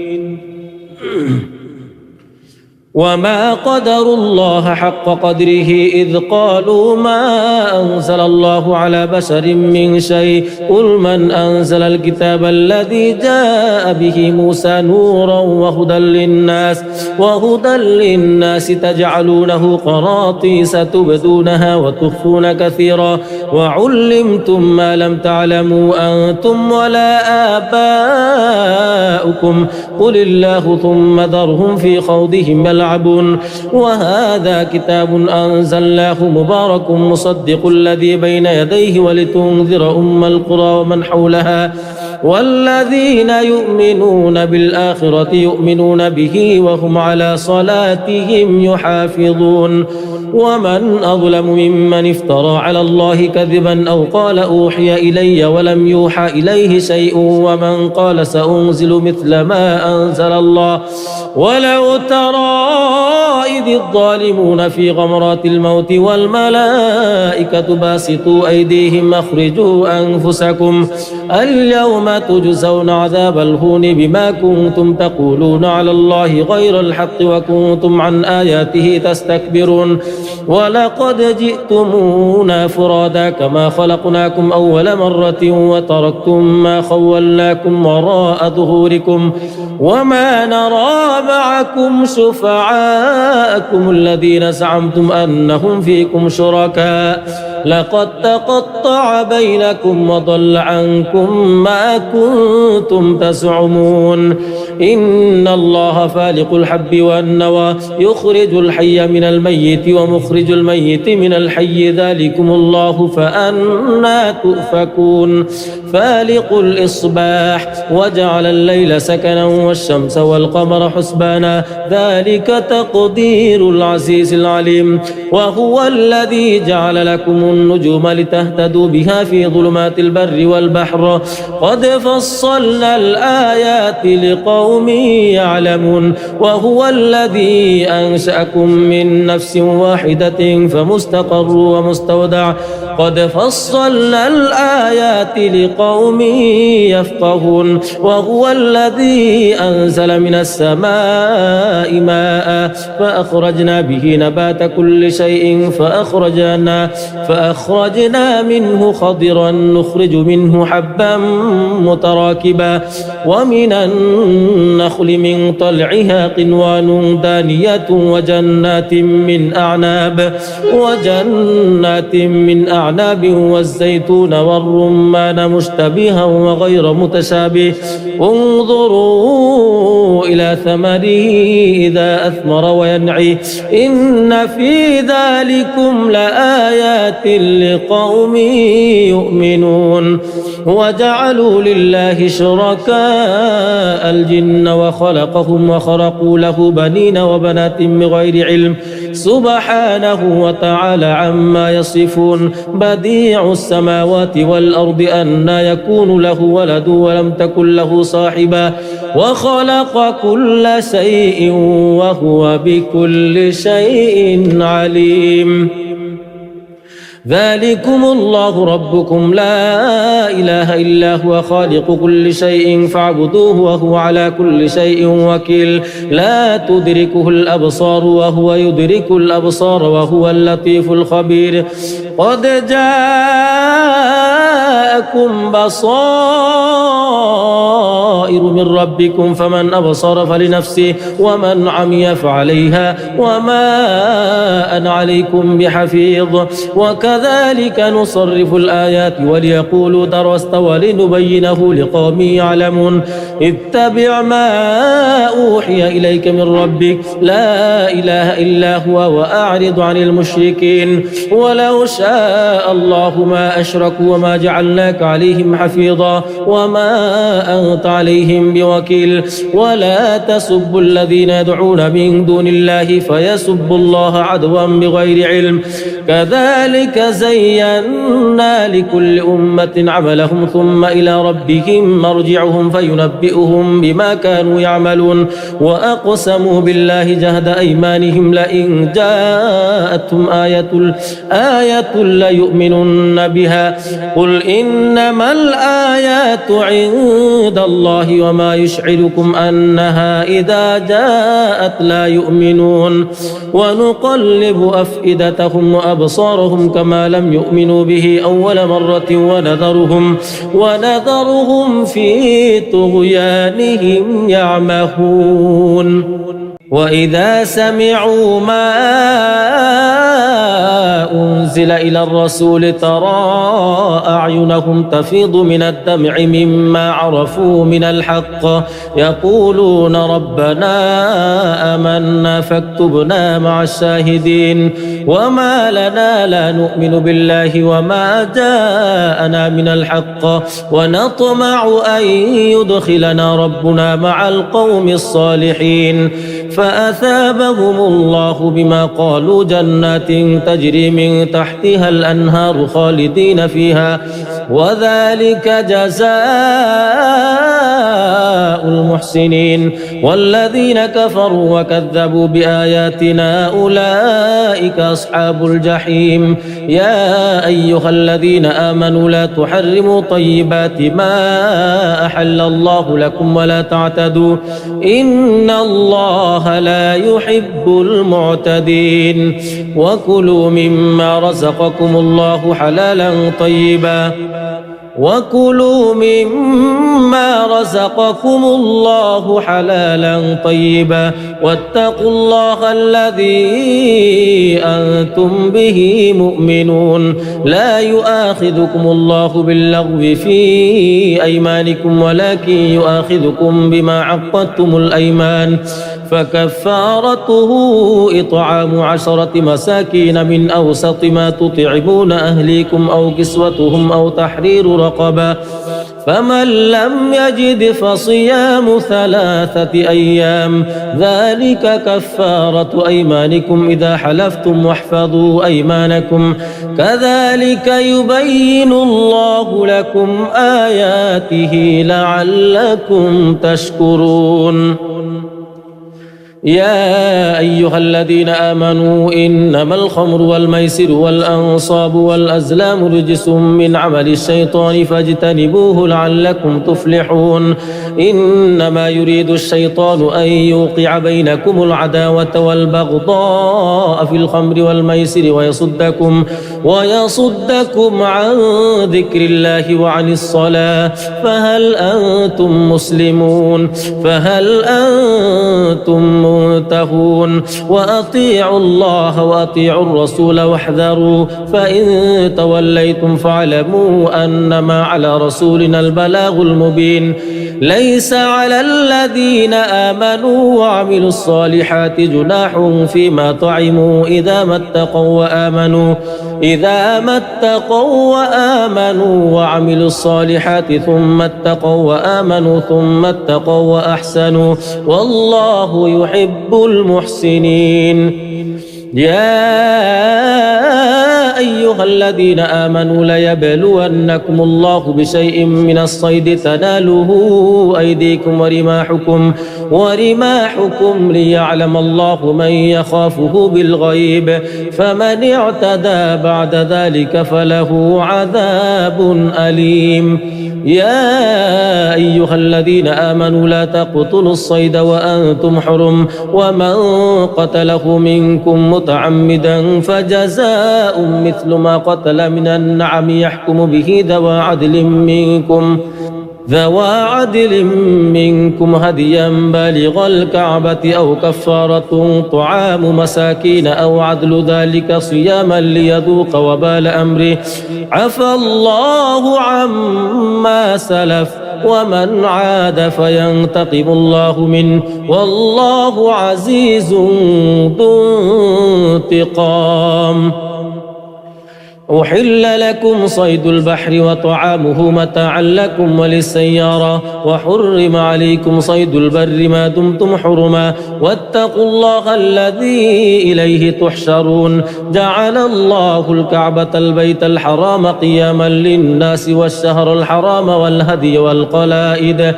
ذلك لتعلموا أن الله يعلم ما في السماوات وما في الأرض وأن الله بكل شيء عليم اعلموا أن الله شديد العقاب وأن الله غفور رحيم ما على الرسول إلا البلاغ والله يعلم ما تبدون وما تكتمون قل لا يستوي الخبيث والطيب ولو أعجبك كثرة الخبيث فاتقوا الله يا أولي الألباب لعلكم تفلحون يا أيها الذين آمنوا لا تسألوا عن أشياء إن تبد لكم تسؤكم وإن تسألوا عنها حين ينزل القرآن تبد لكم عفى الله عنها والله غفور حليم قد سألها قوم من قبلكم ثم أصبحوا بها كافرين ما جعل الله من بحيرة ولا سائبة ولا وصيلة ولا حام ولكن الذين كفروا يفترون على الله الكذب وأكثرهم لا يعقلون وإذا قيل لهم تعالوا إلى ما أنزل الله وإلى الرسول قالوا حسبنا ما وجدنا عليه آباءنا أولو كان آباؤهم لا يعلمون شيئا ولا يهتدون يا أيها الذين آمنوا عليكم أنفسكم لا يضركم من ضل إذا اهتديتم إلى الله مرجعكم جميعا فينبئكم بما كنتم تعملون يا أيها الذين آمنوا شهادة بينكم إذا حضر أحدكم الموت حين الوصية اثنان ذوا عدل منكم أو آخران من غيركم إن أنتم ضربتم في الأرض فأصابتكم مصيبة الموت تحبسونهما من بعد الصلاة فيقسمان بالله إن ارتبتم لا نشتري به ثمنا ولو كان ذا قربى ولا نكتم شهادة الله إنا إذا لمن الآثمين فإن عثر على أنهما استحقا إثما فآخران يقومان مقامهما من الذين استحق عليهم الأوليان فيقسمان بالله لشهادتنا أحق من شهادتهما وما اعتدينا إنا إذا لمن الظالمين ذلك أدنى أن يأتوا بالشهادة على وجهها أو يخافوا أن ترد أيمان بعد أيمانهم واتقوا الله واسمعوا والله لا يهدي القوم الفاسقين يوم يجمع الله الرسل فيقول ماذا أجبتم قالوا لا علم لنا إنك أنت علام الغيوب إذ قال الله يا عيسى ابن مريم اذكر نعمتي عليك وعلى والدتك إذ أيدتك بروح القدس تكلم الناس في المهد وكهلا وإذ علمتك الكتاب والحكمة والتوراة والإنجيل وإذ تخلق من الطين كهيئة الطير بإذني فتنفخ فيها فتكون طيرا بإذني وتبرئ الأكمه والأبرص بإذني وإذ تخرج الموتى بإذني وإذ كففت بني إسرائيل عنك إذ جئتهم بالبينات فقال الذين كفروا منهم إن هذا إلا سحر مبين وإذ أوحيت إلى الحواريين أن آمنوا بي وبرسولي قالوا آمنا واشهد بأننا مسلمون إذ قال الحواريون يا عيسى ابن مريم هل يستطيع ربك أن ينزل علينا مائدة من السماء قال اتقوا الله إن كنتم مؤمنين قالوا نريد أن نأكل منها وتطمئن قلوبنا ونعلم أن قد صدقتنا ونكون عليها من الشاهدين قال عيسى ابن مريم اللهم ربنا أنزل علينا مائدة من السماء تكون لنا عيدا لأولنا وآخرنا وآية منك وارزقنا وأنت خير الرازقين قال الله إني منزلها عليكم فمن يكفر بعد منكم فإني أعذبه عذابا لا أعذبه أحدا من العالمين وإذ قال الله يا عيسى ابن مريم أأنت قلت للناس اتخذوني وأمي إلهين من دون الله قال سبحانك ما يكون لي أن أقول ما ليس لي بحق إن كنت قلته فقد علمته تعلم ما في نفسي ولا أعلم ما في نفسك إنك أنت علام الغيوب ما قلت لهم إلا ما أمر أمرتني به أن اعبدوا الله ربي وربكم وكنت عليهم شهيدا ما دمت فيهم فلما توفيتني كنت أنت الرقيب عليهم وأنت على كل شيء شهيد إن تعذبهم فإنهم عبادك وإن تغفر لهم فإنك أنت العزيز الحكيم. قال الله هذا يوم ينفع الصادقين صدقهم لهم جنات تجري من تحتها الأنهار خالدين فيها أبدا رضي الله عنهم ورضوا عنه ذلك الفوز العظيم. لله ملك السماوات والأرض وما فيهن وهو على كل شيء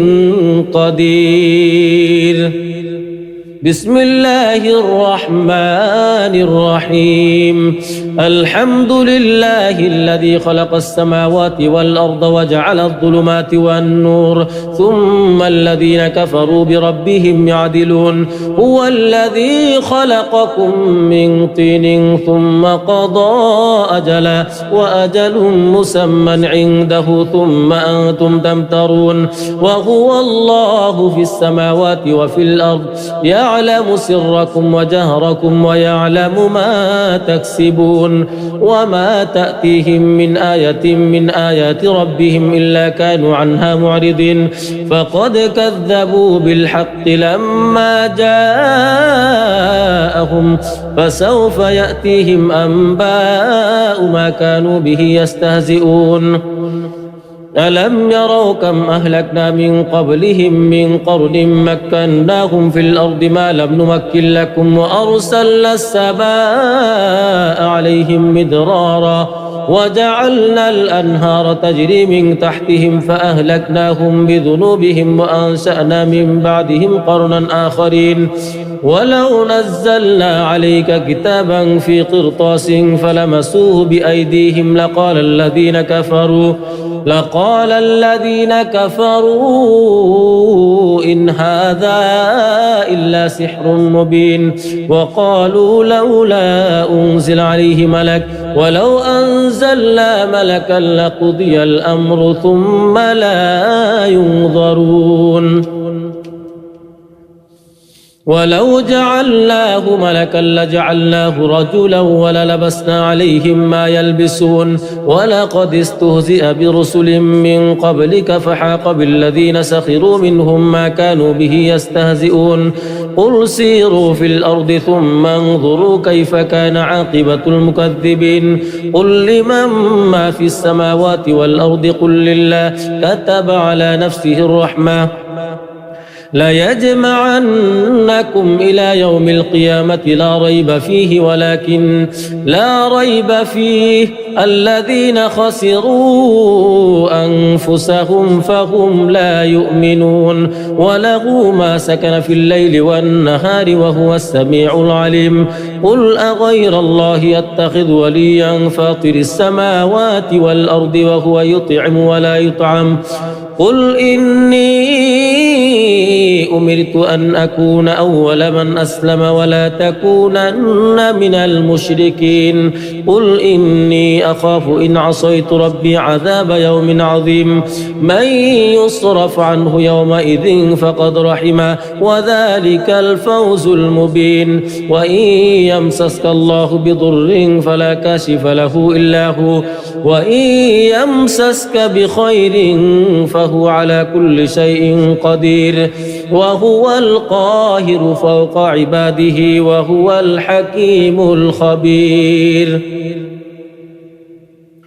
قل أي شيء أكبر شهادة قل الله شهيد بيني وبينكم وأوحي إلي هذا القرآن لأنذركم به ومن بلغ أئنكم لتشهدون أن مع الله آلهة أخرى قل لا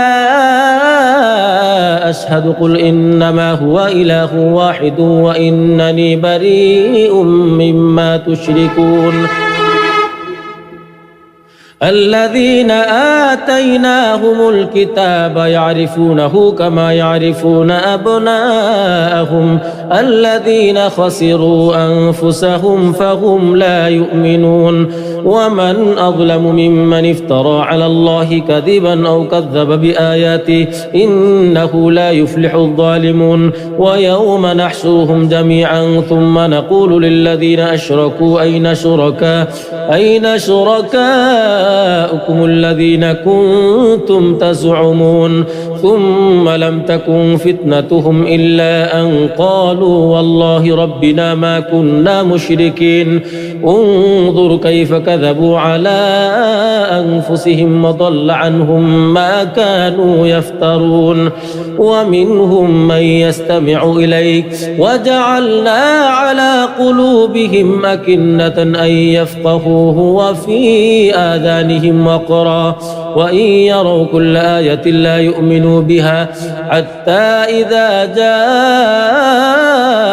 جاءوك يجادلونك يقول الذين كفروا إن هذا إلا أساطير الأولين وهم ينهون عنه وينأون عنه وإن يهلكون إلا أنفسهم وما يشعرون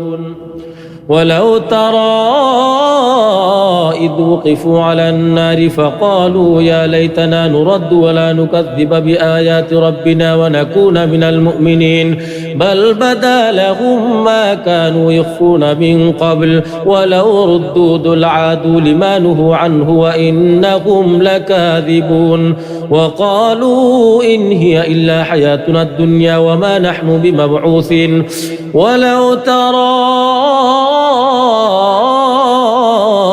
إذ وقفوا على ربهم قال أليس هذا بالحق قالوا بلى وربنا قال فذوقوا العذاب بما كنتم تكفرون قد خسر الذين كذبوا بلقاء الله حتى إذا جاءتهم الساعة بغتة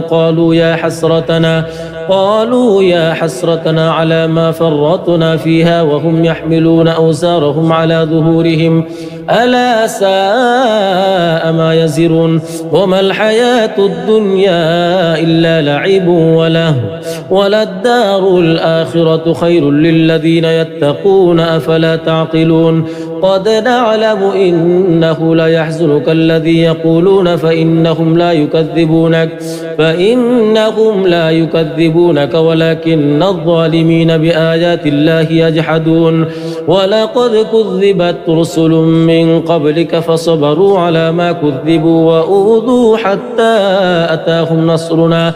ولا مبدل لكلمات الله ولقد جاءك من نبأ المرسلين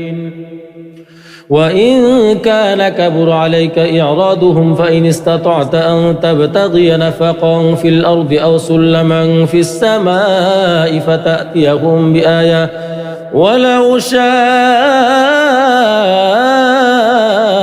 الله لجمعهم على الهدى فلا تكونن من الجاهلين إنما يستجيب الذين يسمعون والموتى يبعثهم الله ثم إليه يرجعون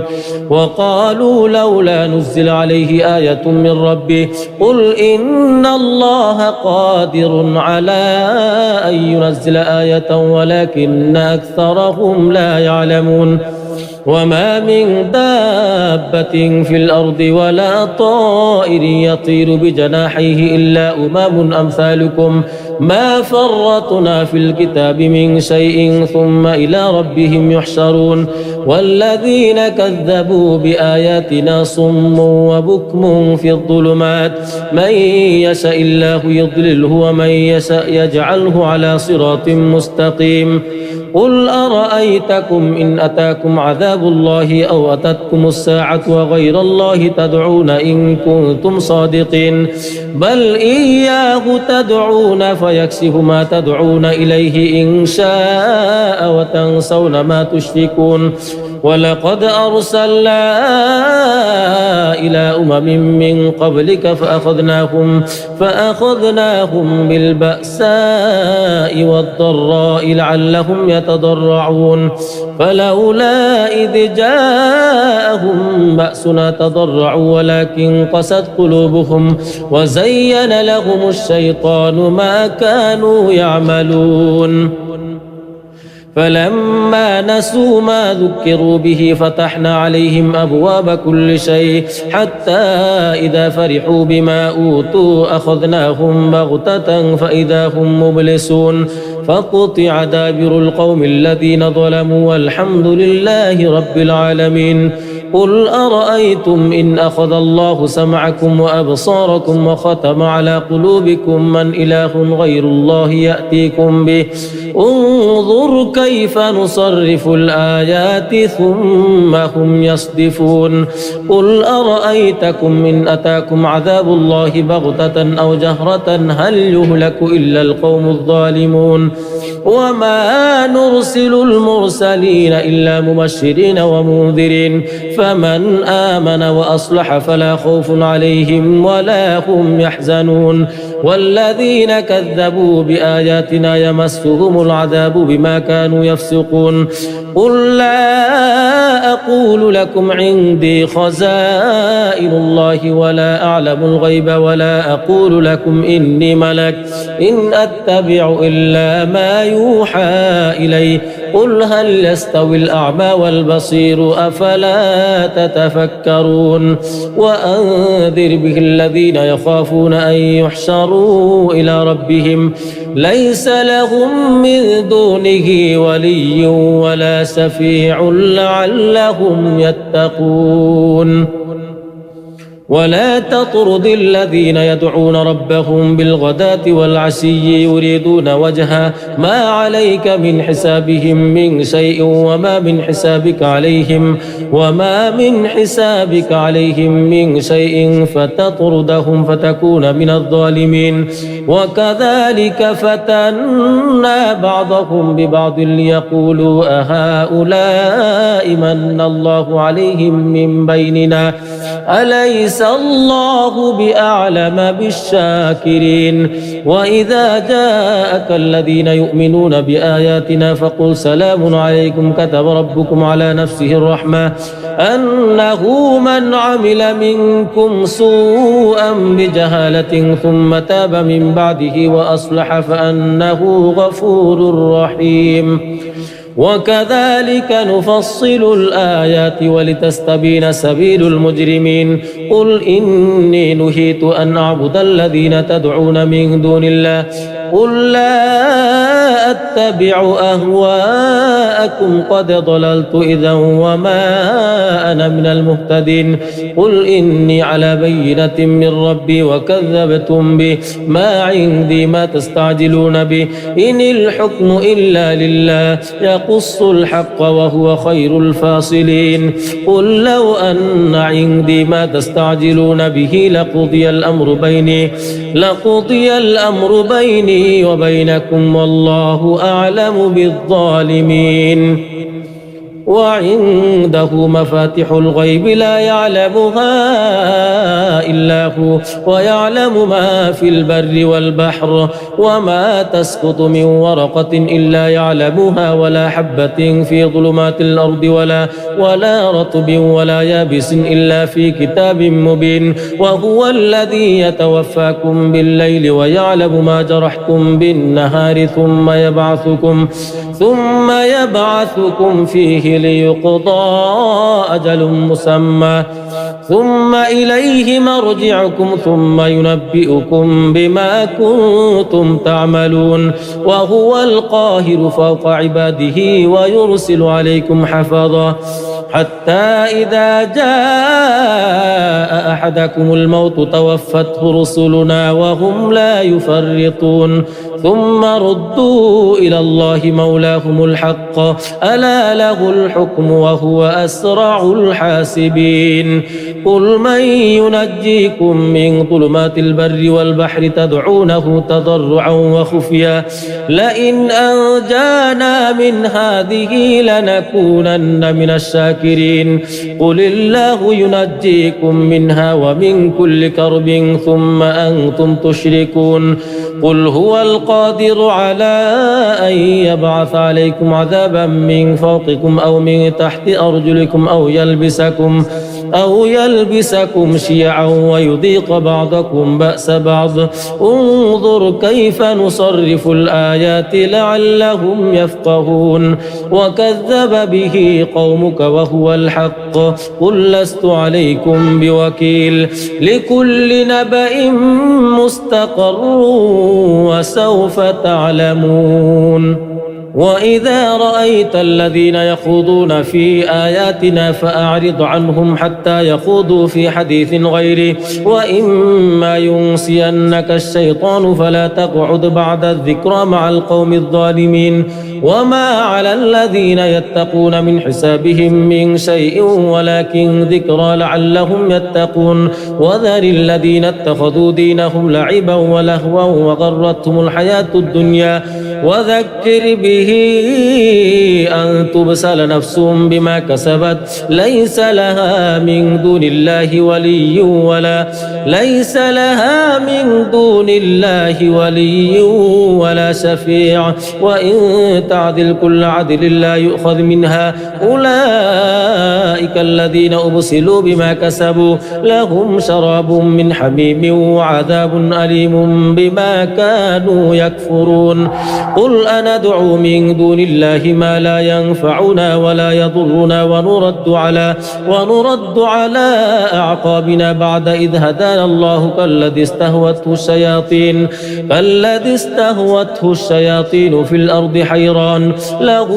أصحاب يدعونه إلى الهدى ائتنا قل إن هدى الله هو الهدى وأمرنا لنسلم لرب العالمين وأن أقيموا الصلاة واتقوه وهو الذي إليه تحشرون وهو الذي خلق السماوات والأرض بالحق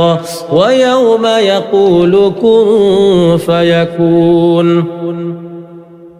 قوله الحق وله الملك يوم ينفخ في الصور عالم الغيب والشهادة وهو الحكيم الخبير وإذ قال إبراهيم لأبيه آزرا تتخذ أصناما آلهة إني أراك وقومك في ضلال مبين وكذلك نري إبراهيم ملكوت السماوات والأرض وليكون من الموقنين فلما جن عليه الليل رأى كوكبا قال هذا ربي فلما أفل قال لا أحب الآفلين فلما رأى القمر بازغا قال هذا ربي فلما أفل قال لئن لم يهدني ربي لأكونن من القوم الضالين فلما رأى الشمس بازغة قال هذا ربي هذا أكبر فلما أفلت قال يا قوم إني بريء مما تشركون إني وجهت وجهي للذي فطر السماوات والأرض حنيفا وما أنا من المشركين وحاجه قومه قال أتحاجوني في الله وقد هدان ولا أخاف ما تشركون به إلا أن يشاء ربي شيئا وسع ربي كل شيء علما أفلا تتذكرون وكيف أخاف ما أشركتم ولا تخافون أنكم أشركتم بالله ما لم ينزل به عليكم سلطانا فأي الفريقين أحق بالأمن إن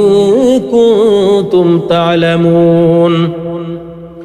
الذين آمنوا ولم يلبسوا إيمانهم بظلم أولئك لهم الأمن وهم مهتدون وتلك حجتنا آتيناها إبراهيم على قومه نرفع درجات من نشاء إن ربك حكيم عليم ووهبنا له إسحاق ويعقوب كلا هدينا ونوحا هدينا من قبل ومن ذريته داود وسليمان وأيوب ويوسف وموسى وهارون وكذلك نجزي المحسنين وزكريا ويحيى وعيسى وإلياس كل من الصالحين وإسماعيل واليسع ويونس ولوطا وكلا فضلنا على العالمين ومن آبائهم وذرياتهم وإخوانهم واجتبيناهم وهديناهم إلى صراط مستقيم ذلك هدى الله يهدي به من يشاء من عباده ولو أشركوا لحبط عنهم ما كانوا يعملون أولئك الذين آتيناهم الكتاب والحكم والنبوة فإن يكفر بها هؤلاء فقد وكلنا بها قوما ليسوا بها بكافرين أولئك الذين هدى الله فبهداه مقتدي قل لا أسألكم عليه أجرا إن هو إلا ذكرى للعالمين وما قدروا الله حق قدره إذ قالوا ما أنزل الله على بشر من شيء قل من أنزل الكتاب الذي جاء به موسى نورا وهدى للناس تجعلونه قراطيس تبدونها وتخفون كثيرا وعلمتم ما لم تعلموا أنتم ولا آباؤكم قل الله ثم ذرهم في خوضهم يلعبون وهذا كتاب أنزلناه مبارك مصدق الذي بين يديه ولتنذر أم القرى ومن حولها والذين يؤمنون بالآخرة يؤمنون به وهم على صلاتهم يحافظون ومن أظلم ممن افترى على الله كذبا أو قال أوحي إلي ولم يوحى إليه شيء ومن قال سأنزل مثل ما أنزل الله ولو ترى إذ الظالمون في غمرات الموت والملائكة باسطوا أيديهم أخرجوا أنفسكم اليوم تجزون عذاب الهون بما كنتم تقولون على الله غير الحق وكنتم عن آياته تستكبرون ولقد جئتمونا فرادا كما خلقناكم أول مرة وتركتم ما خولناكم وراء ظهوركم وما نرى معكم شفعاءكم الذين زعمتم أنهم فيكم شركاء لقد تقطع بينكم وضل عنكم ما كنتم تزعمون إن الله فالق الحب والنوى يخرج الحي من الميت ومخرج الميت من الحي ذلكم الله فأنى تؤفكون فالق الإصباح وجعل الليل سكنا والشمس والقمر حسبانا ذلك تقدير العزيز العليم وهو الذي جعل لكم النجوم لتهتدوا بها في ظلمات البر والبحر قد فصلنا الآيات لقوم يعلمون وهو الذي أنشأكم من نفس واحدة فمستقر ومستودع قد فصلنا الآيات لقوم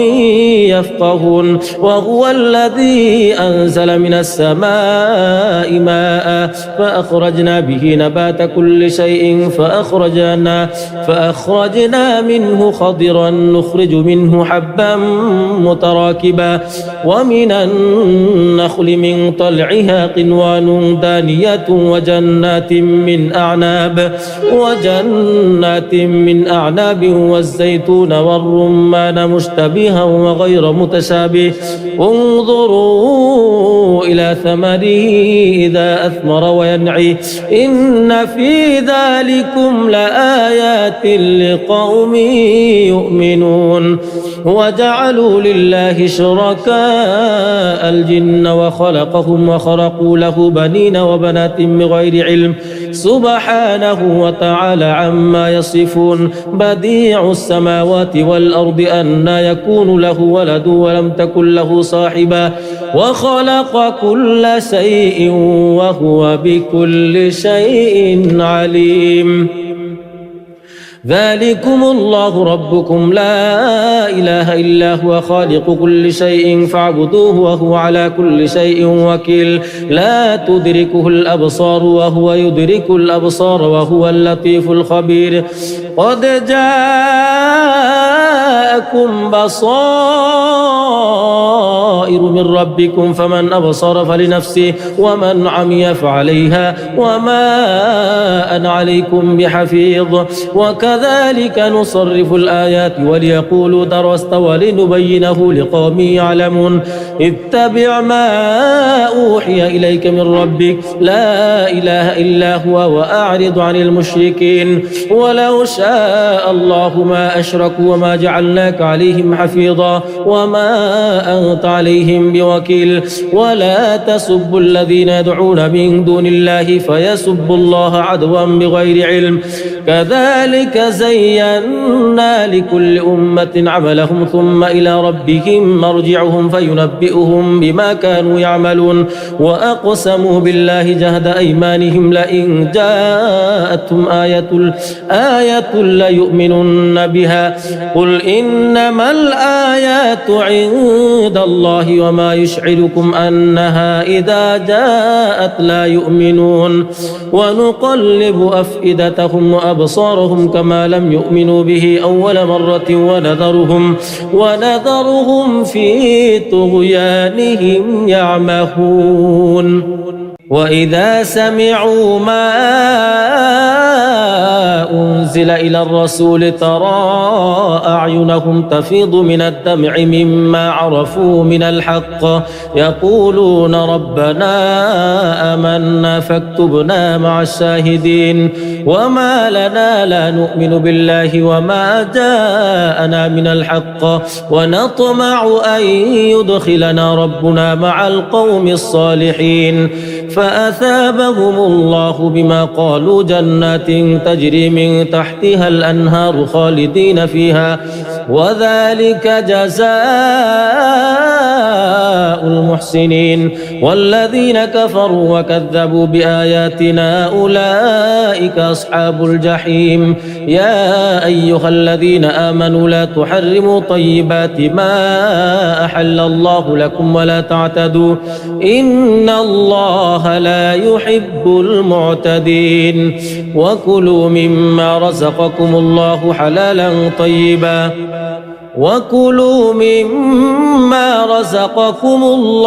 حلالا طيبا واتقوا الله الذي أنتم به مؤمنون لا يؤاخذكم الله باللغو في أيمانكم ولكن يؤاخذكم بما عقدتم الأيمان فكفارته إطعام 10 مساكين من أوسط ما تطعمون أهليكم أو كسوتهم أو تحرير رقبة فمن لم يجد فصيام 3 أيام ذلك كفارة أيمانكم إذا حلفتم واحفظوا أيمانكم كذلك يبين الله لكم آياته لعلكم تشكرون يا أيها الذين آمنوا إنما الخمر والميسر والأنصاب والأزلام رجس من عمل الشيطان فاجتنبوه لعلكم تفلحون إنما يريد الشيطان أن يوقع بينكم العداوة والبغضاء في الخمر والميسر ويصدكم عن ذكر الله وعن الصلاة فهل أنتم تنتهون وأطيعوا الله وأطيعوا الرسول واحذروا فإن توليتم فاعلموا أنما على رسولنا البلاغ المبين ليس على الذين آمنوا وعملوا الصالحات جناح فيما طعموا إذا ما اتقوا وآمنوا وعملوا الصالحات ثم اتقوا وآمنوا ثم اتقوا وأحسنوا والله يحب المحسنين يا أيها الذين آمنوا ليبلونكم الله بشيء من الصيد تناله أيديكم ورماحكم ليعلم الله من يخافه بالغيب فمن اعتدى بعد ذلك فله عذاب أليم يا أيها الذين آمنوا لا تقتلوا الصيد وأنتم حرم ومن قتله منكم متعمدا فجزاء مثل ما قتل من النعم يحكم به ذوى عدل منكم هديا بالغ الكعبة أو كفارة طعام مساكين أو عدل ذلك صياما ليذوق وبال أمره عفى الله عما سلف ومن عاد فينتقم الله منه والله عزيز ذو انتقام أحل لكم صيد البحر وطعامه متاعا لكم وللسيارة وحرم عليكم صيد البر ما دمتم حرما واتقوا الله الذي إليه تحشرون جعل الله الكعبة البيت الحرام قياما للناس والشهر الحرام والهدي والقلائد ذلك لتعلموا أن الله يعلم ما في السماوات وما في الأرض وأن الله بكل شيء عليم اعلموا أن الله شديد العقاب وأن الله غفور رحيم ما على الرسول إلا البلاغ والله يعلم ما تبدون وما تكتمون قل لا يستوي الخبيث والطيب ولو أعجبك كثرة الخبيث فاتقوا الله يا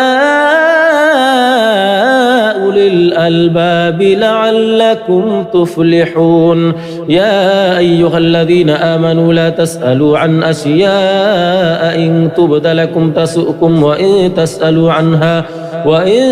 تسألوا عنها حين ينزل القرآن تبد لكم عفى الله عنها والله غفور حليم قد سألها قوم من قبلكم ثم أصبحوا بها كافرين ما جعل الله من بحيرة ولا سائبة ولا وصيلة ولا حام ولكن الذين كفروا يفترون على الله الكذب وأكثرهم لا يعقلون وإذا قيل لهم تعالوا إلى ما أنزل الله وإلى الرسول قالوا حسبنا ما وجدنا عليه آباءنا أولو كان آباؤهم لا يعلمون شيئا ولا يهتدون يا أيها الذين آمنوا عليكم أنفسكم لا يضركم من ضل إذا اهتديتم إلى الله مرجعكم جميعا فينبئكم بما كنتم تعملون يا أيها الذين آمنوا شهادة بينكم إذا حضر أحدكم الموت حين الوصية اثنان ذوا عدل منكم أو آخران من غيركم إن أنتم ضربتم في الأرض فأصابتكم مصيبة الموت تحبسونهما من بعد الصلاة فيقسمان بالله إن ارتبتم لا نشتري به ثمنا ولو كان ذا قربى ولا نكتم شهادة الله إنا إذا لمن الآثمين فإن عثر على أنهما استحقا إثما فآخران يقومان مقامهما من الذين استحق عليهم الأوليان فيقسمان بالله لشهادتنا أحق من شهادتهما وما اعتدينا إنا إذا لمن الظالمين ذلك أدنى أن يأتوا بالشهادة على وجهها أو يخافوا أن ترد أيمان بعد أيمانهم واتقوا الله واسمعوا والله لا يهدي القوم الفاسقين يوم يجمع الله الرسل فيقول ماذا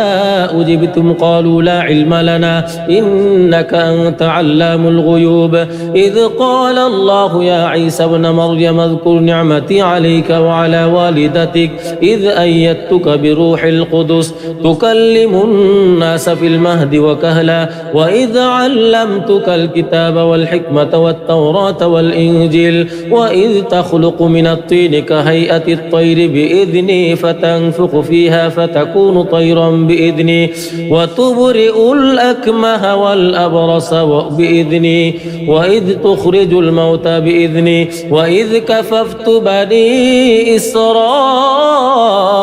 عنك إذ جئتهم بالبينات فقال الذين كفروا منهم إن هذا إلا سحر مبين وإذ أوحيت إلى الحواريين أن آمنوا بي وبرسولي قالوا آمنا واشهد بأننا مسلمون إذ قال الحواريون يا عيسى ابن مريم هل يستطيع ربك أن ينزل علينا مائدة من السماء قال اتقوا الله إن كنتم مؤمنين قالوا نريد أن نأكل منها وتطمئن قلوبنا ونعلم أن قد صدقتنا ونكون عليها من الشاهدين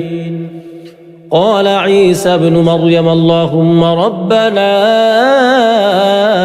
أنزل علينا مائدة من السماء تكون لنا عيدا لأولنا وآخرنا وآية منك وارزقنا وأنت خير الرازقين قال الله إني منزلها عليكم فمن يكفر بعد منكم فإني أعذبه عذابا لا أعذبه أحدا من العالمين وإذ قال الله يا عيسى ابن مريم أأنت قلت للناس اتخذوني وأمي إلهين من دون الله قال سبحانك ما يكون لي أن أقول ما ليس لي بحق إن كنت قلته فقد علمته تعلم ما في نفسي ولا أعلم ما في نفسك إنك أنت علام الغيوب ما قلت لهم إلا ما أمرتني به أن يعبدوا الله ربي وربكم وكنت عليهم شهيدا ما دمت فيهم فلما توفيتني كنت أنت الرقيب عليهم وأنت على كل شيء شهيد إن تعذبهم فإنهم عبادك وإن تغفر لهم فإنك أنت العزيز الحكيم قال الله هذا يوم ينفع الصادقين صدقهم لهم جنات تجري من تحتها الأنهار خالدين فيها أبدا رضي الله عنهم ورضوا عنه ذلك الفوز العظيم لله ملك السماوات والأرض وما فيهن وهو على كل شيء قدير بسم الله الرحمن الرحيم الحمد لله الذي خلق السماوات والأرض وجعل الظلمات والنور ثم الذين كفروا بربهم يعدلون هو الذي خلقكم من طين ثم قضى أجلا وأجل مسمى عنده ثم أنتم تمترون وهو الله في السماوات وفي الأرض يعلم سركم وجهركم ويعلم ما تكسبون وما تأتيهم من آية من آيات ربهم إلا كانوا عنها معرضين فقد كذبوا بالحق لما جاءهم فسوف يأتيهم أنباء ما كانوا به يستهزئون ألم يروا كم أهلكنا من قبلهم من قرن مكناهم في الأرض ما لم نمكن لكم وأرسلنا السماء عليهم مدرارا وجعلنا الأنهار تجري من تحتهم فأهلكناهم بذنوبهم وأنشأنا من بعدهم قرنا آخرين ولو نزلنا عليك كتابا في قرطاس فلمسوه بأيديهم لقال الذين كفروا إن هذا إلا سحر مبين وقالوا لولا أنزل عليه ملك ولو أنزلنا ملكا لقضي الأمر ثم لا ينظرون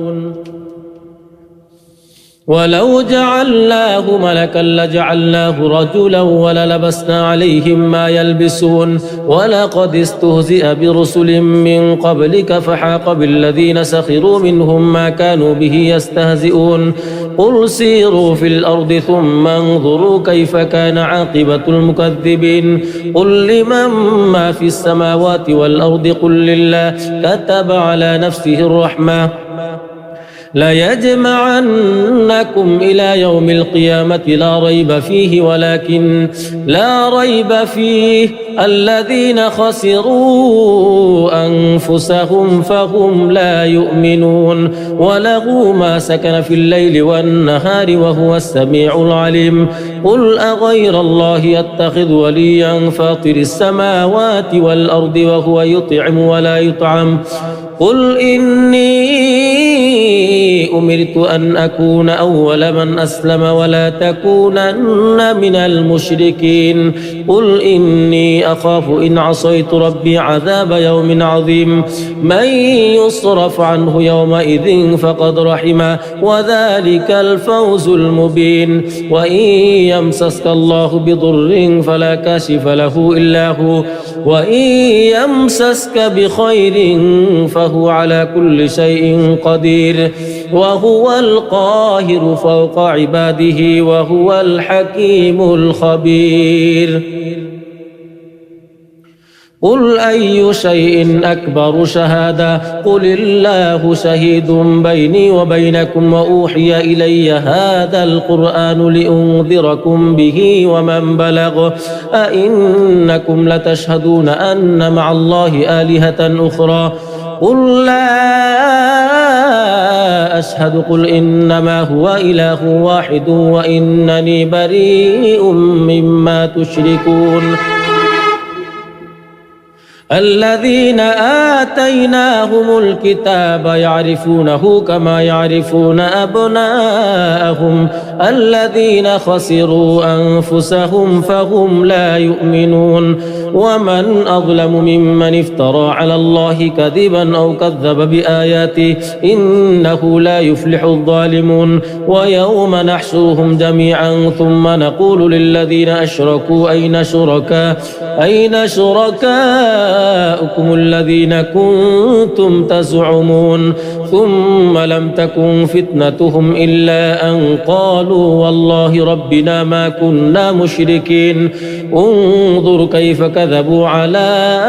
أنفسهم وضل عنهم ما كانوا يفترون ومنهم من يستمع إليك وجعلنا على قلوبهم أكنة أن يفقهوه وفي آذانهم وقرا وإن يروا كل آية لا يؤمنون ليؤمنوا بها حتى إذا جاءوك يجادلونك يقول الذين كفروا إن هذا إلا أساطير الأولين وهم ينهون عنه وينأون عنه وإن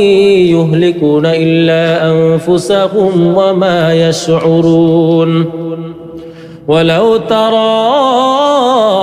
إذ وقفوا على النار فقالوا يا ليتنا نرد ولا نكذب بآيات ربنا ونكون من المؤمنين بل بدا لهم ما كانوا يخفون من قبل ولو ردوا لعادوا لما نهوا عنه وإنهم لكاذبون وقالوا إن هي إلا حياتنا الدنيا وما نحن بمبعوثين ولو ترى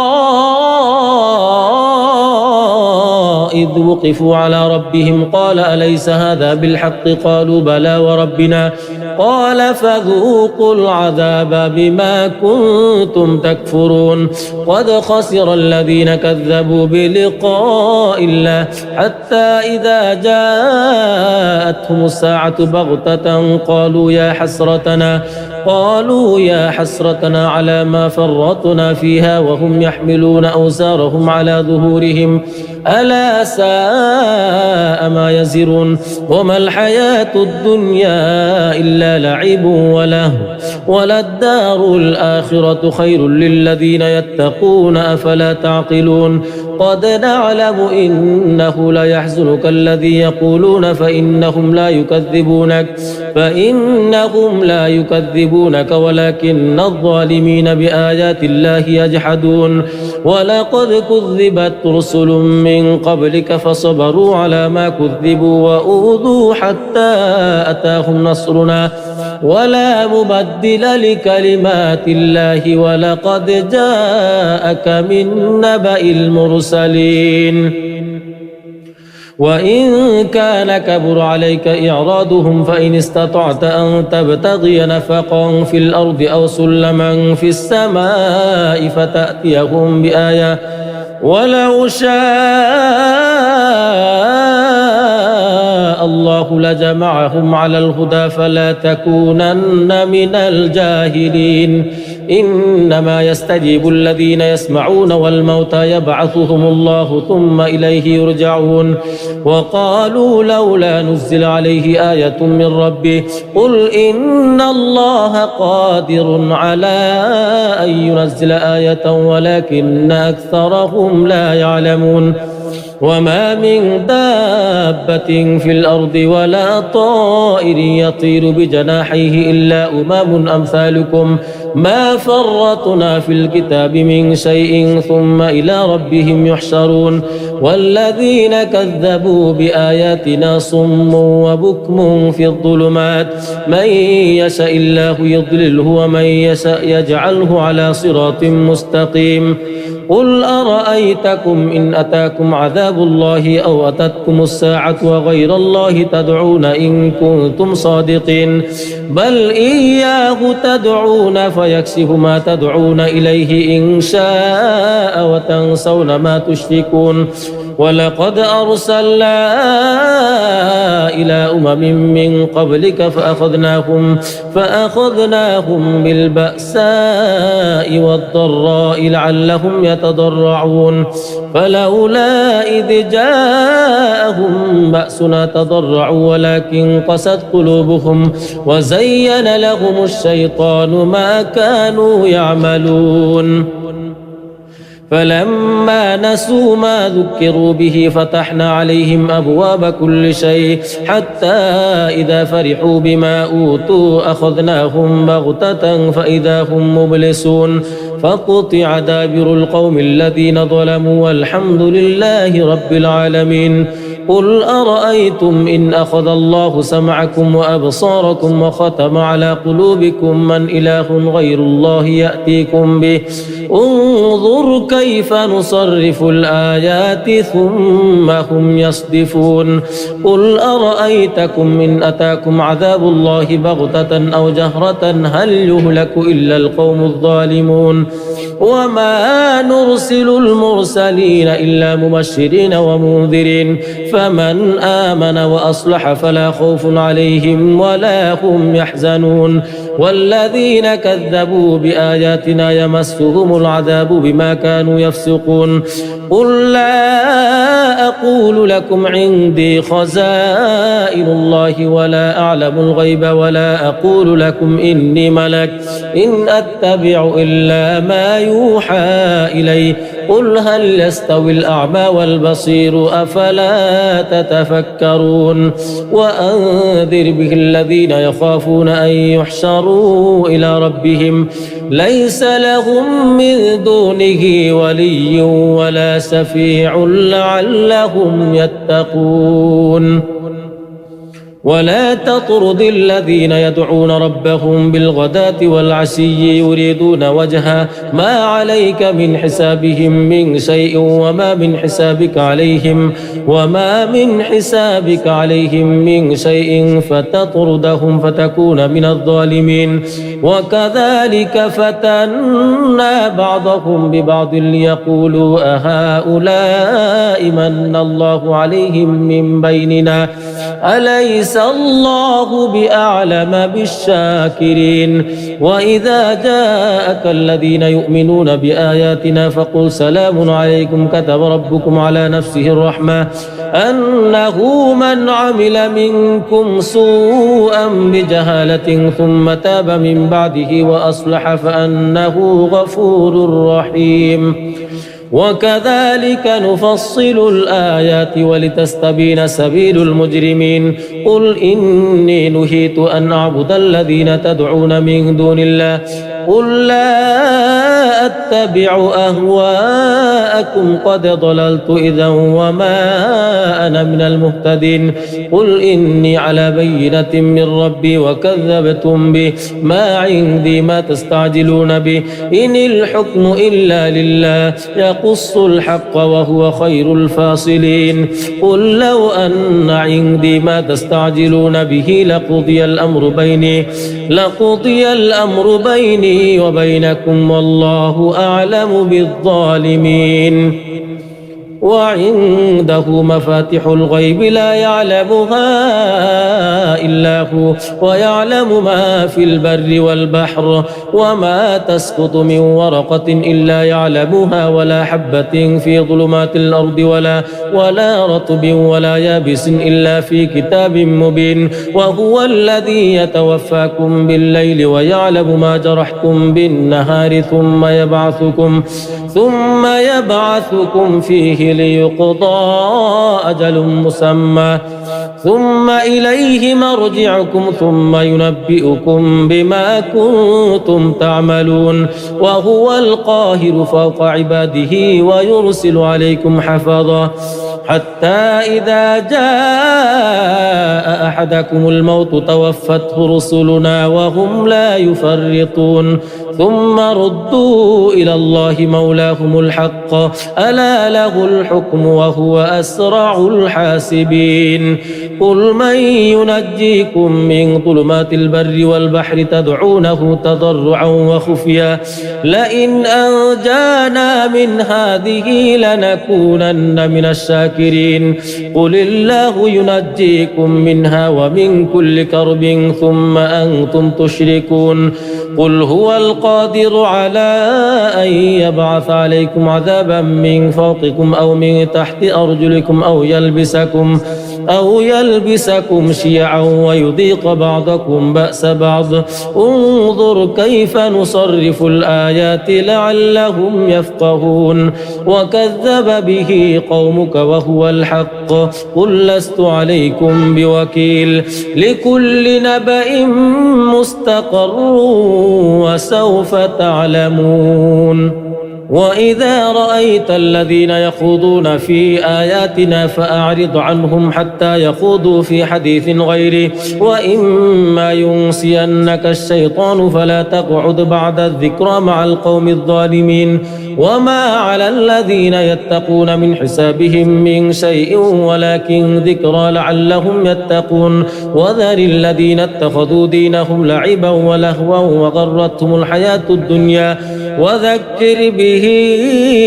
أن تبسل نفس بما كسبت ليس لها من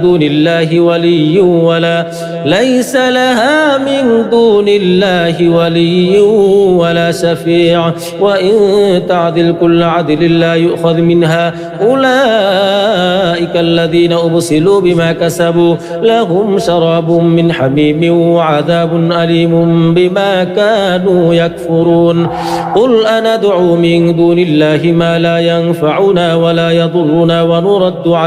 ونرد على أعقابنا بعد إذ هدانا الله كالذي استهوته الشياطين في الأرض حيران له أصحاب يدعونه إلى الهدى ائتنا قل إن هدى الله هو الهدى وأمرنا لنسلم لرب العالمين وأن أقيموا الصلاة واتقوه وهو الذي إليه تحشرون وهو الذي خلق السماوات والأرض بالحق ويوم يقول كن فيكون قوله الحق وله الملك يوم ينفخ في الصور عالم الغيب والشهادة وهو الحكيم الخبير وإذ قال إبراهيم لأبيه آزرا تتخذ أصناما آلهة إني أراك وقومك في ضلال مبين وكذلك نري إبراهيم ملكوت السماوات والأرض وليكون من الموقنين فلما جن عليه الليل رأى كوكبا قال هذا ربي فلما أفل قال لا أحب الآفلين فلما رأى القمر بازغا قال هذا ربي فلما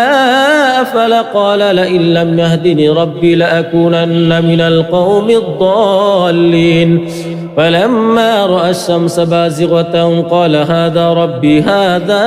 أكبر فلما أفلت قال يا قوم إني بريء مما تشركون إني وجهت وجهي للذي فطر السماوات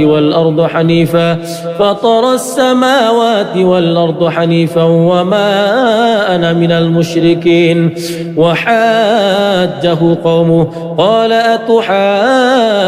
أتحاجوني في الله وقد هدان ولا أخاف ما تشركون به إلا أن يشاء ربي شيئا وسع ربي كل شيء علما أفلا تتذكرون وكيف أخاف ما أشركتم ولا تخافون أنكم أشركتم بالله ما لم ينزل به عليكم سلطانا فأي الفريقين أحق بالأمن إن كنتم تعلمون الذين آمنوا ولم يلبسوا إيمانهم بظلم أولئك لهم الأمن وهم مهتدون وتلك حجتنا آتيناها إبراهيم على قومه نرفع درجات من نشاء إن ربك حكيم عليم ووهبنا له إسحاق ويعقوب كلا هدينا ونوحا هدينا من قبل ومن ذريته داود وسليمان وأيوب ويوسف وموسى وهارون وكذلك نجزي المحسنين وزكريا ويحيى وعيسى وإلياس كل من الصالحين وإسماعيل واليسع ويونس ولوطا وكلا فضلنا على العالمين ومن آبائهم وذرياتهم وإخوانهم واجتبيناهم وهديناهم إلى صراط مستقيم ذلك هدى الله يهدي به من يشاء من عباده ولو أشركوا لحبط عنهم ما كانوا يعملون أولئك الذين آتيناهم الكتاب والحكم والنبوة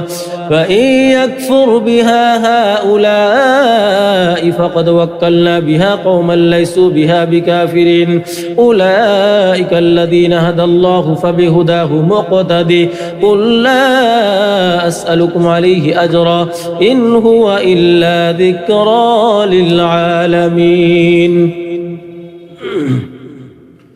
وما قدروا الله حق قدره إذ قالوا ما أنزل الله على بشر من شيء قل من أنزل الكتاب الذي جاء به موسى نورا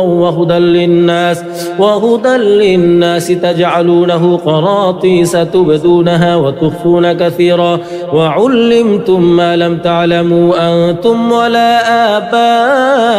آباؤكم قل الله ثم ذرهم في خوضهم يلعبون وهذا كتاب أنزلناه مبارك مصدق الذي بين يديه ولتنذر أم القرى ومن حولها والذين يؤمنون بالآخرة يؤمنون به وهم على صلاتهم يحافظون ومن أظلم ممن افترى على الله كذبا أو قال أوحي إلي ولم يوحى إليه شيء ومن قال سأنزل مثل ما أنزل الله ولو ترى إذ الظالمون في غمرات الموت والملائكة باسطوا أيديهم أخرجوا أنفسكم اليوم تجزون عذاب الهون بما كنتم تقولون على الله غير الحق وكنتم عن آياته تستكبرون ولقد جئتمونا فرادا كما خلقناكم أول مرة وتركتم ما خولناكم وراء ظهوركم وما نرى معكم شفعاءكم الذين زعمتم أنهم فيكم شركاء لقد تقطع بينكم وضل عنكم ما كنتم تزعمون إن الله فالق الحب والنوى يخرج الحي من الميت ومخرج الميت من الحي ذلكم الله فأنى تؤفكون فالق الإصباح وجعل الليل سكنا والشمس والقمر حسبانا ذلك تقدير العزيز العليم وهو الذي جعل لكم النجوم لتهتدوا بها في ظلمات البر والبحر قد فصلنا الآيات لقوم يعلمون وهو الذي أنشأكم من نفس واحدة فمستقر ومستودع قد فصلنا الآيات لقوم يفقهون وهو الذي أنزل من السماء ماء فأخرجنا به نبات كل شيء فأخرجنا منه خضرا نخرج منه حبا متراكبا ومن النخل من طلعها قنوان دانية وجنات من أعناب والزيتون والرمان مشتبها وغير متشابه انظروا إلى ثمره إذا أثمر وينعي إن في ذلكم لآيات لقوم يؤمنون وجعلوا لله شركاء الجن وخلقهم وخرقوا له بنين وبنات بغير علم سبحانه وتعالى عما يصفون بديع السماوات والأرض أنى يكون له ولد ولم تكن له صاحبة وخلق كل شيء وهو بكل شيء عليم ذلكم الله ربكم لا إله إلا هو خالق كل شيء فاعبدوه وهو على كل شيء وكيل لا تدركه الأبصار وهو يدرك الأبصار وهو اللطيف الخبير قد جاءكم بصائر من ربكم فمن أبصر فلنفسه ومن عمي فعليها وما أنا عليكم بحفيظ وكذلك نصرف الآيات وليقولوا درست ولنبينه لقوم يعلمون اتبع ما أوحي إليك من ربك لا إله إلا هو وأعرض عن المشركين ولو شاء الله ما أشركوا وما جعلنا جعلناك عليهم حفيظا وما أنت عليهم بوكيل ولا تسبوا الذين يدعون من دون الله فيسبوا الله عدوا بغير علم كذلك زينا لكل أمة عملهم ثم إلى ربهم مرجعهم فينبئهم بما كانوا يعملون وأقسموا بالله جهد أيمانهم لئن جاءتهم آية ليؤمنن بها قل إنما الآيات عند الله وما يشعركم أنها إذا جاءت لا يؤمنون ونقلب أفئدتهم وأبصارهم كما لم يؤمنوا به أول مرة ونذرهم في طغيانهم يعمهون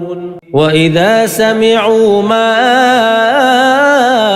أنزل إلى الرسول ترى أعينهم تفيض من الدمع مما عرفوا من الحق يقولون ربنا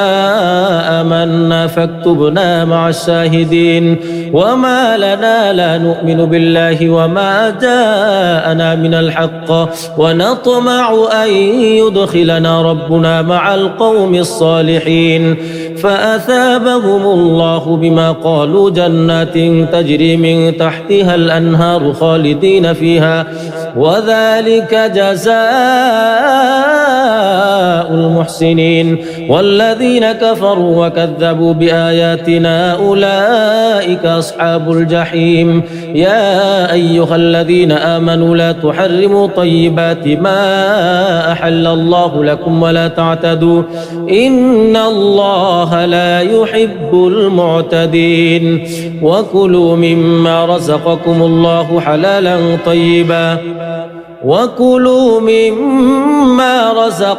الله حلالا طيبا واتقوا الله الذي أنتم به مؤمنون لا يؤاخذكم الله باللغو في أيمانكم ولكن يؤاخذكم بما عقدتم الأيمان فكفارته إطعام 10 مساكين من أوسط ما تطعمون أهليكم أو كسوتهم أو تحرير رقبة فمن لم يجد فصيام 3 أيام ذلك كفارة أيمانكم إذا حلفتم واحفظوا أيمانكم كذلك يبين الله لكم آياته لعلكم تشكرون يا أيها الذين آمنوا إنما الخمر والميسر والأنصاب والأزلام رجس من عمل الشيطان فاجتنبوه لعلكم تفلحون إنما يريد الشيطان أن يوقع بينكم العداوة والبغضاء في الخمر والميسر ويصدكم عن ذكر الله وعن الصلاة فهل أنتم منتهون وأطيعوا الله وأطيعوا الرسول واحذروا فإن توليتم فاعلموا أنما على رسولنا البلاغ المبين ليس على الذين آمنوا وعملوا الصالحات جناح فيما طعموا إذا ما اتقوا وآمنوا وعملوا الصالحات ثم اتقوا وآمنوا ثم اتقوا وأحسنوا والله يحب المحسنين يا أيها الذين آمنوا ليبلونكم الله بشيء من الصيد تناله أيديكم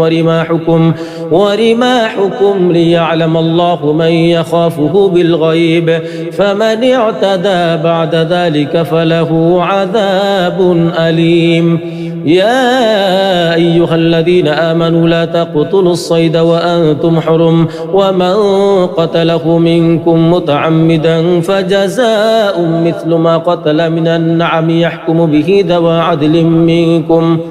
ذوى عدل منكم هديا بالغ الكعبة أو كفارة طعام مساكين أو عدل ذلك صياما ليذوق وبال أمره عفى الله عما سلف ومن عاد فينتقم الله منه والله عزيز ذو انتقام أحل لكم صيد البحر وطعامه متاعا لكم وللسيارة وحرم عليكم صيد البر ما دمتم حرما واتقوا الله الذي إليه تحشرون جعل الله الكعبة البيت الحرام قياما للناس والشهر الحرام والهدي والقلائد ذلك لتعلموا أن الله يعلم ما في السماوات وما في الأرض وأن الله بكل شيء عليم اعلموا أن الله شديد العقاب وأن الله غفور رحيم ما على الرسول إلا البلاغ والله يعلم ما تبدون وما تكتمون قل لا يستوي الخبيث والطيب ولو أعجبك كثرة الخبيث فاتقوا الله يا أولي الألباب لعلكم تفلحون يا أيها الذين آمنوا لا تسألوا عن أشياء إن تبد لكم تسؤكم وإن تسألوا عنها حين ينزل القرآن تبد لكم عفى الله عنها والله غفور حليم قد سألها قوم من قبلكم ثم أصبحوا بها كافرين ما جعل الله من بحيرة ولا سائبة ولا وصيلة ولا حام ولكن الذين كفروا يفترون على الله الكذب وأكثرهم لا يعقلون وإذا قيل لهم تعالوا إلى ما أنزل الله وإلى الرسول قالوا حسبنا ما وجدنا عليه آباءنا أولو كان آباؤهم لا يعلمون شيئا ولا يهتدون يا أيها الذين آمنوا عليكم أنفسكم لا يضركم من ضل إذا اهتديتم إلى الله مرجعكم جميعا فينبئكم بما كنتم تعملون يا أيها الذين آمنوا شهادة بينكم إذا حضر أحدكم الموت حين الوصية اثنان ذوا عدل منكم أو آخران من غيركم إن أنتم ضربتم في الأرض فأصابتكم مصيبة الموت تحبسونهما من بعد الصلاة فيقسمان بالله إن ارتبتم لا نشتري به ثمنا ولو كان ذا قربى ولا نكتم شهادة الله إنا إذا لمن الآثمين فإن عثر على أنهما استحقا إثما فآخران يقومان مقامهما من الذين استحق عليهم الأوليان فيقسمان بالله لشهادتنا أحق من شهادتهما وما اعتدينا إنا إذا لمن الظالمين ذلك أدنى أن يأتوا بالشهادة على وجهها أو يخافوا أن ترد أيمان بعد أيمانهم واتقوا الله واسمعوا والله لا يهدي القوم الفاسقين يوم يجمع الله الرسل فيقول ماذا أجبتم قالوا لا علم لنا إنك أنت علام الغيوب إذ قال الله يا عيسى ابن مريم اذكر نعمتي عليك وعلى والدتك إذ أيدتك بروح القدس تكلم الناس في المهد وكهلا وإذ علمتك الكتاب والحكمة والتوراة والإنجيل وإذ تخلق من الطين كهيئة الطير بإذني فتنفخ فيها فتكون طيرا بإذني وتبرئ الأكمه والأبرص بإذني وإذ تخرج الموتى بإذني وإذ كففت بني إسرائيل عنك إذ جئتهم بالبينات فقال الذين كفروا منهم إن هذا إلا سحر مبين وإذ أوحيت إلى الحواريين أن آمنوا بي وبرسولي قالوا آمنا واشهد بأننا مسلمون إذ قال الحواريون يا عيسى ابن مريم هل يستطيع ربك أن ينزل علينا مائدة من السماء قال اتقوا الله إن كنتم مؤمنين قالوا نريد أن نأكل منها وتطمئن قلوبنا ونعلم أن قد صدقتنا ونكون عليها من الشاهدين قال عيسى ابن مريم اللهم ربنا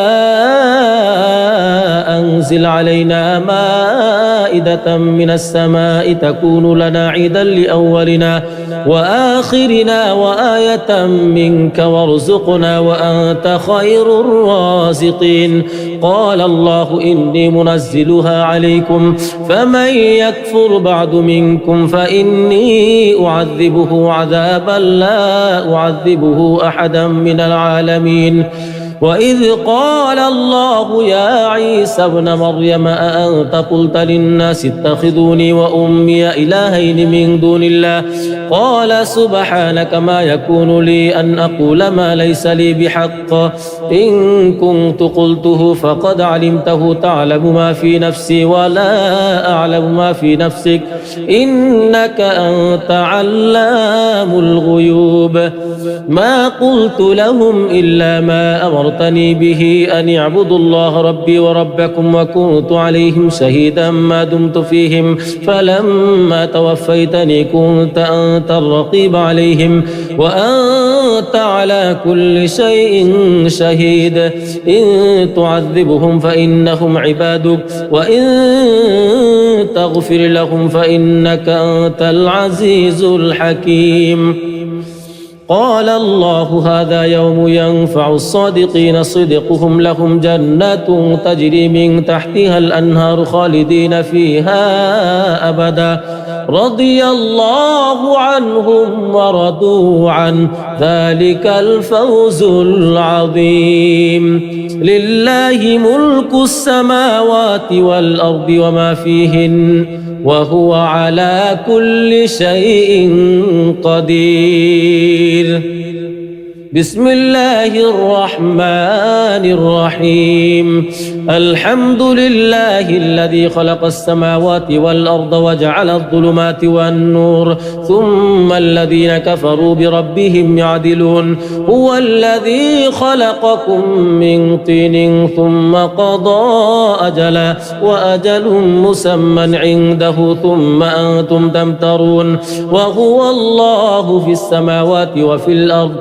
يعلم سركم وجهركم ويعلم ما تكسبون وما تأتيهم من آية من آيات ربهم إلا كانوا عنها معرضين فقد كذبوا بالحق لما جاءهم فسوف يأتيهم أنباء ما كانوا به يستهزئون ألم يروا كم أهلكنا من قبلهم من قرن مكناهم في الأرض ما لم نمكن لكم وأرسلنا السماء عليهم مدرارا وجعلنا الأنهار تجري من تحتهم فأهلكناهم بذنوبهم وأنشأنا من بعدهم قرنا آخرين ولو نزلنا عليك كتابا في قرطاس فلمسوه بأيديهم لقال الذين كفروا إن هذا إلا سحر مبين وقالوا لولا أنزل عليه ملك ولو أنزلنا ملكا لقضي الأمر ثم لا ينظرون ولو جعلناه ملكا لجعلناه رجلا وللبسنا عليهم ما يلبسون ولقد استهزئ برسل من قبلك فحاق بالذين سخروا منهم ما كانوا به يستهزئون قل سيروا في الأرض ثم انظروا كيف كان عاقبة المكذبين قل لمن ما في السماوات والأرض قل لله كتب على نفسه الرحمة ليجمعنكم إلى يوم القيامة لا ريب فيه ولكن لا ريب فيه الذين خسروا أنفسهم فهم لا يؤمنون وله ما سكن في الليل والنهار وهو السميع العليم قل أغير الله يتخذ وليا فاطر السماوات والأرض وهو يطعم ولا يطعم قل إني أمرت أن أكون أول من أسلم ولا تكونن من المشركين قل إني أخاف إن عصيت ربي عذاب يوم عظيم من يصرف عنه يومئذ فقد رحمه وذلك الفوز المبين وإن يمسسك الله بضر فلا كاشف له إلا هو وإن يمسسك بخير فهو على كل شيء قدير وهو القاهر فوق عباده وهو الحكيم الخبير قل أي شيء أكبر شهادة قل الله شهيد بيني وبينكم وأوحي إلي هذا القرآن لأنذركم به ومن بلغ أئنكم لتشهدون أن مع الله آلهة أخرى قل لا أشهد قل إنما هو إله واحد وإنني بريء مما تشركون الذين آتيناهم الكتاب يعرفونه كما يعرفون أبناءهم الذين خسروا أنفسهم فهم لا يؤمنون ومن أظلم ممن افترى على الله كذبا أو كذب بآياته إنه لا يفلح الظالمون ويوم نحشرهم جميعا ثم نقول للذين أشركوا أين شركاؤكم الذين كنتم تزعمون ثم لم تكن فتنتهم إلا أن قالوا والله ربنا ما كنا مشركين انظر كيف كذبوا على أنفسهم وضل عنهم ما كانوا يفترون ومنهم من يستمع إليك وجعلنا على قلوبهم أكنة أن يفقهوه وفي آذانهم وقرا وإن يروا كل آية لا يؤمنوا بها حتى إذا جاءوك يجادلونك يقول الذين كفروا إن هذا إلا أساطير الأولين وهم ينهون عنه وينأون عنه وإن يهلكون إلا أنفسهم وما يشعرون ولو ترى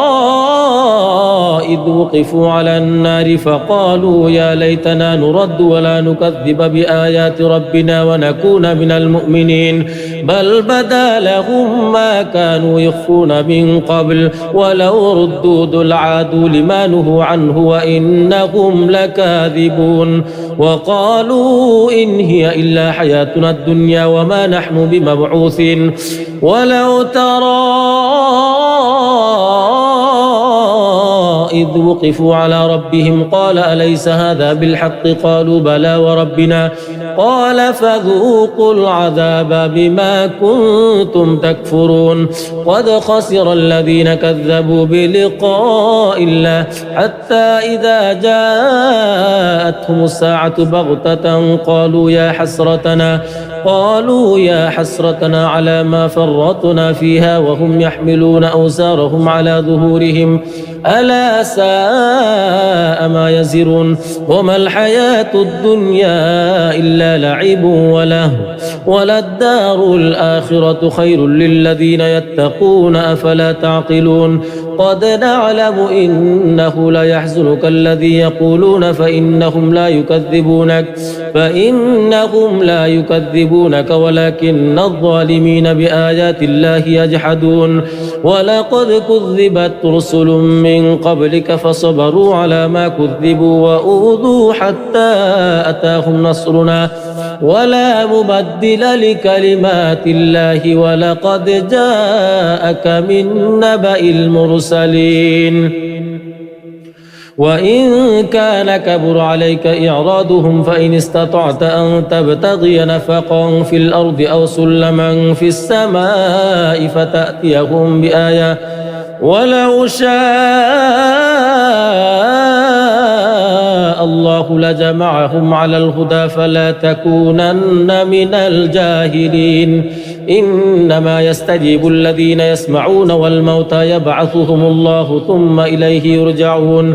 وقالوا لولا نزل عليه آية من ربه قل إن الله قادر على أن ينزل آية ولكن أكثرهم لا يعلمون وما من دابة في الأرض ولا طائر يطير بجناحيه إلا أمم أمثالكم ما فرطنا في الكتاب من شيء ثم إلى ربهم يحشرون والذين كذبوا بآياتنا صم وبكم في الظلمات من يشاء الله يضلله ومن يشاء يجعله على صراط مستقيم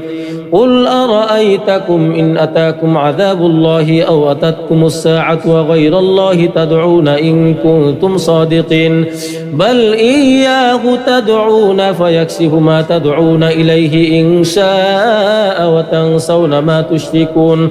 ولقد أرسلنا إلى أمم من قبلك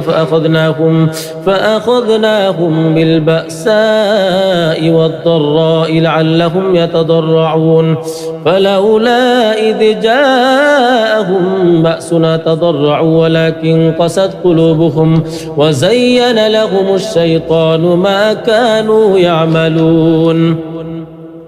فلما نسوا ما ذكروا به فتحنا عليهم أبواب كل شيء حتى إذا فرحوا بما أوتوا أخذناهم بغتة فإذا هم مبلسون فقطع دابر القوم الذين ظلموا والحمد لله رب العالمين قل أرأيتم إن أخذ الله سمعكم وأبصاركم وختم على قلوبكم من إله غير الله يأتيكم به انظر كيف نصرف الآيات ثم هم يصدفون قل أرأيتكم إن أتاكم عذاب الله بغتة أو جهرة هل يهلك إلا القوم الظالمون وما نرسل المرسلين إلا مبشرين ومنذرين فمن آمن وأصلح فلا خوف عليهم ولا هم يحزنون والذين كذبوا بآياتنا يمسهم العذاب بما كانوا يفسقون قل لا أقول لكم عندي خزائن الله ولا أعلم الغيب ولا أقول لكم إني ملك إن أتبع إلا ما يوحى إلي قل هل يستوي الأعمى والبصير أفلا تتفكرون وأنذر به الذين يخافون أن يحشروا إلى ربهم ليس لهم من دونه ولي ولا شفيع لعلهم يتقون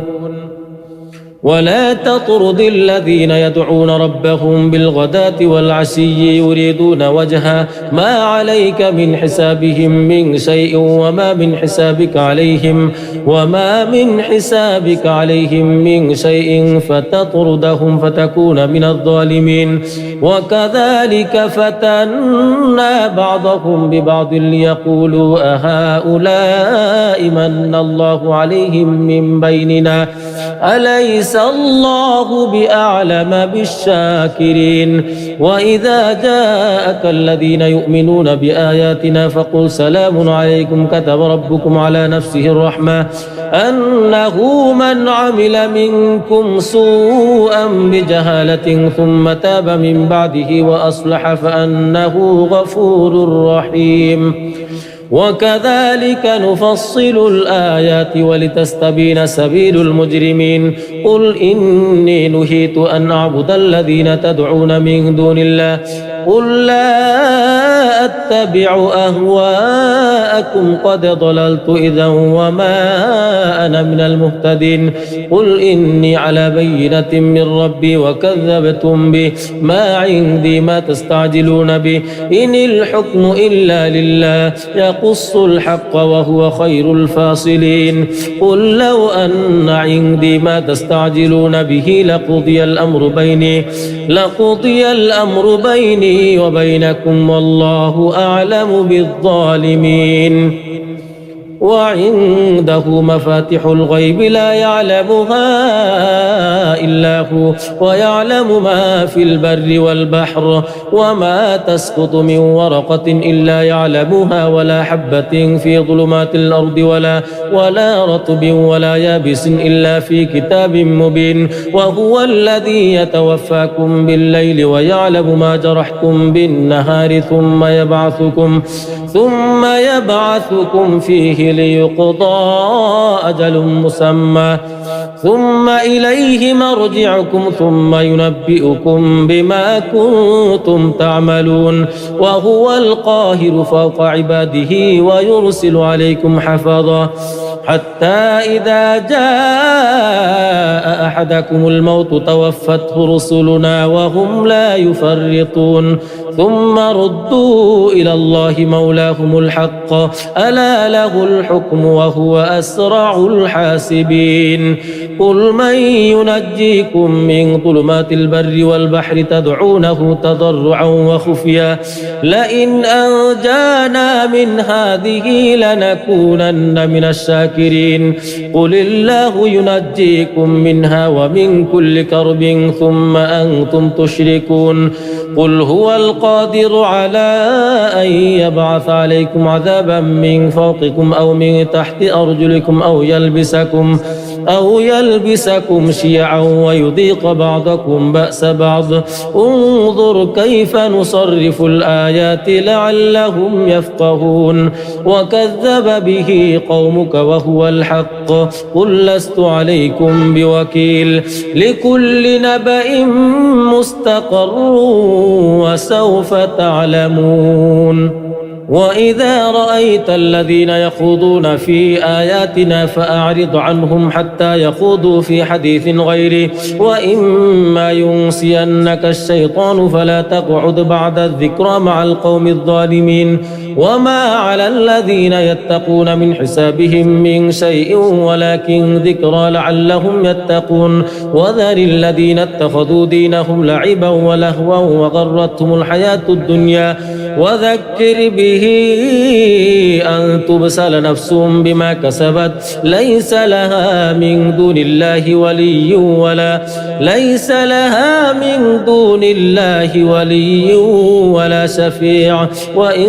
تعدل كل عدل لا يؤخذ منها أولئك الذين أبسلوا بما كسبوا لهم شراب من حميم وعذاب أليم بما كانوا يكفرون قل أندعو من دون الله ما لا ينفعنا ولا يضرنا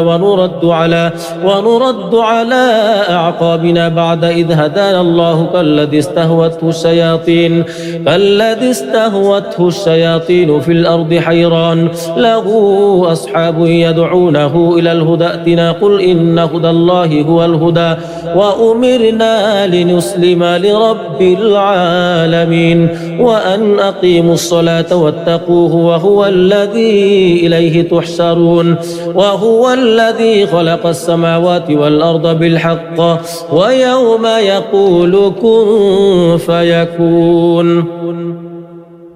قوله الحق وله الملك يوم ينفخ في الصور عالم الغيب والشهادة وهو الحكيم الخبير وإذ قال إبراهيم لأبيه آزرا تتخذ أصناما آلهة إني أراك وقومك في ضلال مبين وكذلك نري إبراهيم ملكوت السماوات والأرض وليكون من الموقنين فلما جن عليه الليل رأى كوكبا قال هذا ربي فلما أفل قال لا أحب الآفلين فلما رأى القمر بازغا قال هذا ربي فلما أفل قال لئن لم يهدني ربي لأكونن من القوم الضالين فلما رأى الشمس بازغة قال هذا ربي هذا أكبر فلما أفلت قال يا قوم إني بريء مما تشركون إني وجهت وجهي للذي فطر السماوات والأرض حنيفا وما أنا من المشركين وحاجه قومه قال أتحاجوني في الله وقد هدان ولا أخاف ما تشركون به إلا أن يشاء ربي شيئا وسع ربي كل شيء علما أفلا تتذكرون وكيف أخاف ما أشركتم ولا تخافون أنكم أشركتم بالله ما لم ينزل به عليكم سلطانا فأي الفريقين أحق بالأمن إن كنتم تعلمون الذين آمنوا ولم يلبسوا إيمانهم بظلم أولئك لهم الأمن وهم مهتدون وتلك حجتنا آتيناها إبراهيم على قومه نرفع درجات من نشاء إن ربك حكيم عليم ووهبنا له إسحاق ويعقوب كلا هدينا ونوحا هدينا من قبل ومن ذريته داود وسليمان وأيوب ويوسف وموسى وهارون وكذلك نجزي المحسنين وزكريا ويحيى وعيسى وإلياس كل من الصالحين وإسماعيل واليسع ويونس ولوطا وكلا فضلنا على العالمين ومن آبائهم وذرياتهم وإخوانهم واجتبيناهم وهديناهم إلى صراط مستقيم ذلك هدى الله يهدي به من يشاء من عباده ولو أشركوا لحبط عنهم ما كانوا يعملون أولئك الذين آتيناهم الكتاب والحكم والنبوة فإن يكفر بها هؤلاء فقد وكلنا بها قوما ليسوا بها بكافرين أولئك الذين هدى الله فبهداه مقتدي قل لا أسألكم عليه أجرا إن هو إلا ذكرى للعالمين وما قدروا الله حق قدره إذ قالوا ما أنزل الله على بشر من شيء قل من أنزل الكتاب الذي جاء به موسى نورا وهدى للناس تجعلونه قراطيس تبدونها وتخفون كثيرا وعلمتم ما لم تعلموا أنتم ولا آباؤكم قل الله ثم ذرهم في خوضهم يلعبون وهذا كتاب أنزلناه مبارك مصدق الذي بين يديه ولتنذر أم القرى ومن حولها والذين يؤمنون بالآخرة يؤمنون به وهم على صلاتهم يحافظون ومن أظلم ممن افترى على الله كذبا أو قال أوحي إلي ولم يوحى إليه شيء ومن قال سأنزل مثل ما أنزل الله ولو ترى إذ الظالمون في غمرات الموت والملائكة باسطوا أيديهم أخرجوا أنفسكم اليوم تجزون عذاب الهون بما كنتم تقولون على الله غير الحق وكنتم عن آياته تستكبرون ولقد جئتمونا فرادا كما خلقناكم أول مرة وتركتم ما خولناكم وراء ظهوركم وما نرى معكم شفعاءكم الذين زعمتم أنهم فيكم شركاء لقد تقطع بينكم وضل عنكم ما كنتم تزعمون إن الله فالق الحب والنوى يخرج الحي من الميت ومخرج الميت من الحي ذلكم الله فأنا تؤفكون فالق الإصباح وجعل الليل سكنا والشمس والقمر حسبانا ذلك تقدير العزيز العليم وهو الذي جعل لكم النجوم لتهتدوا بها في ظلمات البر والبحر قد فصلنا الآيات لقوم يعلمون وهو الذي أنشأكم من نفس واحدة فمستقر ومستودع قد فصلنا الآيات لقوم يفقهون وهو الذي أنزل من السماء ماء فأخرجنا به نبات كل شيء فأخرجنا منه خضرا نخرج منه حبا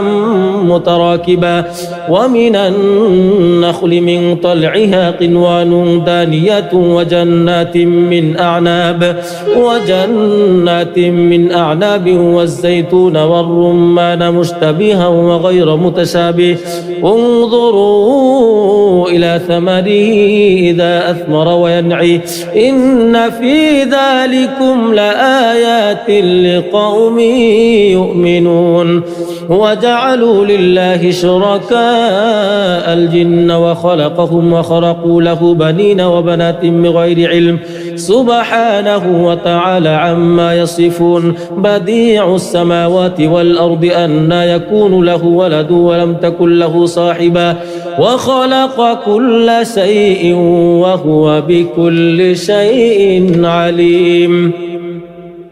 ذلكم الله ربكم لا إله إلا هو خالق كل شيء فاعبدوه وهو على كل شيء وكيل لا تدركه الأبصار وهو يدرك الأبصار وهو اللطيف الخبير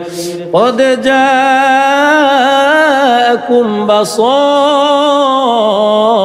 من ربكم فمن أبصر فلنفسه ومن عمي فعليها وما أنا عليكم بحفيظ وكذلك نصرف الآيات وليقولوا درست ولنبينه لقوم يعلمون اتبع ما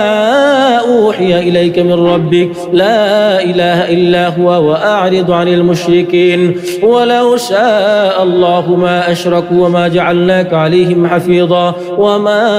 أنت عليهم بوكيل ولا تسبوا الذين يدعون من دون الله فيسبوا الله عدوا بغير علم كذلك زينا لكل أمة عملهم ثم إلى ربهم مرجعهم فينبئهم بما كانوا يعملون وأقسموا بالله جهد أيمانهم لئن جاءتهم آية ليؤمنن بها قل إنما الآيات عند الله وما يشعركم أنها إذا جاءت لا يؤمنون ونقلب أفئدتهم وأبصارهم كما لم يؤمنوا به أول مرة ونذرهم في طغيانهم يعمهون وإذا سمعوا ما أنزل إلى الرسول ترى أعينهم تفيض من الدمع مما عرفوا من الحق يقولون ربنا آمنا فاكتبنا مع الشاهدين وما لنا لا نؤمن بالله وما جاءنا من الحق ونطمع أن يدخلنا ربنا مع القوم الصالحين فأثابهم الله بما قالوا جنات تجري من تحتها الأنهار خالدين فيها وذلك جزاء المحسنين والذين كفروا وكذبوا بآياتنا أولئك أصحاب الجحيم يا أيها الذين آمنوا لا تحرموا طيبات ما أحل الله لكم ولا تعتدوا إن الله لا يحب المعتدين وكلوا مما رزقكم الله حلالا طيبا وكلوا مما رزقكم الله حلالا طيبا واتقوا الله الذي أنتم به مؤمنون لا يؤاخذكم الله باللغو في أيمانكم ولكن يؤاخذكم بما عقدتم الأيمان فكفارته إطعام 10 مساكين من أوسط ما تطعمون أهليكم أو كسوتهم أو تحرير رقبة فمن لم يجد فصيام 3 أيام ذلك كفارة أيمانكم إذا حلفتم واحفظوا أيمانكم كذلك يبين الله لكم آياته لعلكم تشكرون يا أيها الذين آمنوا إنما الخمر والميسر والأنصاب والأزلام رجس من عمل الشيطان فاجتنبوه لعلكم تفلحون إنما يريد الشيطان أن يوقع بينكم العداوة والبغضاء في الخمر والميسر ويصدكم عن ذكر الله وعن الصلاة فهل أنتم مسلمون فهل أنتم منتهون وأطيعوا الله وأطيعوا الرسول واحذروا فإن توليتم فاعلموا أنما على رسولنا البلاغ المبين ليس على الذين آمنوا وعملوا الصالحات جناح فيما طعموا إذا ما اتقوا وآمنوا وعملوا الصالحات ثم اتقوا وآمنوا ثم اتقوا وأحسنوا والله يحب المحسنين يا أيها الذين آمنوا ليبلونكم الله بشيء من الصيد تناله أيديكم ورماحكم ليعلم الله من يخافه بالغيب فمن اعتدى بعد ذلك فله عذاب أليم يا أيها الذين آمنوا لا تقتلوا الصيد وأنتم حرم ومن قتله منكم متعمدا فجزاء مثل ما قتل من النعم يحكم به ذوى عدل منكم هديا بالغ الكعبة أو كفارة طعام مساكين أو عدل ذلك صياما ليذوق وبال أمره عفى الله عما سلف ومن عاد فينتقم الله منه والله عزيز ذو انتقام أحل لكم صيد البحر وطعامه متاعا لكم وللسيارة وحرم عليكم صيد البر ما دمتم حرما واتقوا الله الذي إليه تحشرون جعل الله الكعبة البيت الحرام قياما للناس والشهر الحرام والهدي والقلائد ذلك لتعلموا أن الله يعلم ما في السماوات وما في الأرض وأن الله بكل شيء عليم اعلموا أن الله شديد العقاب وأن الله غفور رحيم ما على الرسول إلا البلاغ والله يعلم ما تبدون وما تكتمون قل لا يستوي الخبيث والطيب ولو أعجبك كثرة الخبيث فاتقوا الله يا أولي الألباب لعلكم تفلحون يا أيها الذين آمنوا لا تسألوا عن أشياء إن تبد لكم تسؤكم وإن تسألوا عنها حين ينزل القرآن تبد لكم عفى الله عنها والله غفور حليم قد سألها قوم من قبلكم ثم أصبحوا بها كافرين ما جعل الله من بحيرة ولا سائبة ولا وصيلة ولا حام ولكن الذين كفروا يفترون على الله الكذب وأكثرهم لا يعقلون وإذا قيل لهم تعالوا إلى ما أنزل الله وإلى الرسول قالوا حسبنا ما وجدنا عليه آباءنا أولو كان آباؤهم لا يعلمون شيئا ولا يهتدون يا أيها الذين آمنوا عليكم أنفسكم لا يضركم من ضل إذا اهتديتم إلى الله مرجعكم جميعا فينبئكم بما كنتم تعملون يا أيها الذين آمنوا شهادة بينكم إذا حضر أحدكم الموت حين الوصية اثنان ذوا عدل منكم أو آخران من غيركم إن أنتم ضربتم في الأرض فأصابتكم مصيبة الموت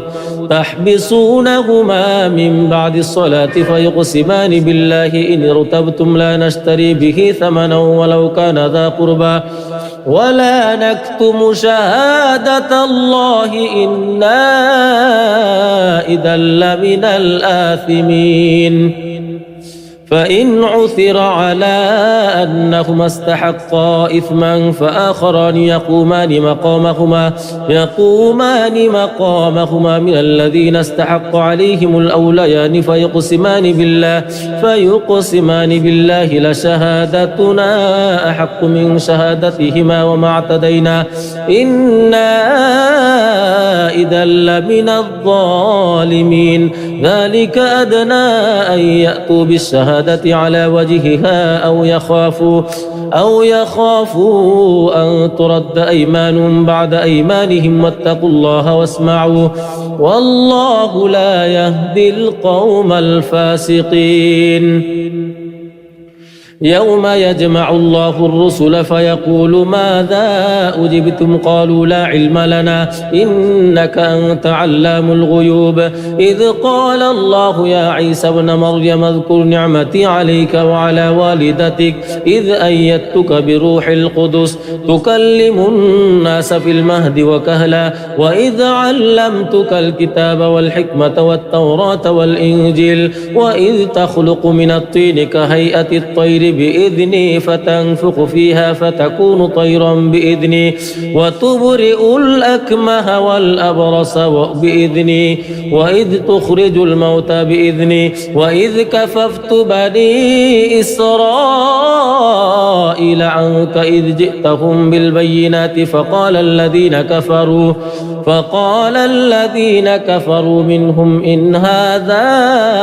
إلا سحر مبين وإذ أوحيت إلى الحواريين أن آمنوا بي وبرسولي قالوا آمنا واشهد بأننا مسلمون إذ قال الحواريون يا عيسى ابن مريم هل يستطيع ربك أن ينزل علينا مائدة من السماء قال اتقوا الله إن كنتم مؤمنين قالوا نريد أن نأكل منها وتطمئن قلوبنا ونعلم أن قد صدقتنا ونكون عليها من الشاهدين قال عيسى ابن مريم اللهم ربنا أنزل علينا مائدة من السماء تكون لنا عيدا لأولنا وآخرنا وآية منك وارزقنا وأنت خير الرازقين قال الله إني منزلها عليكم فمن يكفر بعد منكم فإني أعذبه عذابا لا أعذبه أحدا من العالمين وإذ قال الله يا عيسى ابن مريم أأنت قلت للناس اتخذوني وأمي إلهين من دون الله قال سبحانك ما يكون لي أن أقول ما ليس لي بحق إن كنت قلته فقد علمته تعلم ما في نفسي ولا أعلم ما في نفسك إنك أنت علام الغيوب ما قلت لهم إلا ما أمرت أمرتني به أن اعبدوا الله ربي وربكم وكنت عليهم شهيدا ما دمت فيهم فلما توفيتني كنت أنت الرقيب عليهم وأنت على كل شيء شهيد إن تعذبهم فإنهم عبادك وإن تغفر لهم فإنك أنت العزيز الحكيم.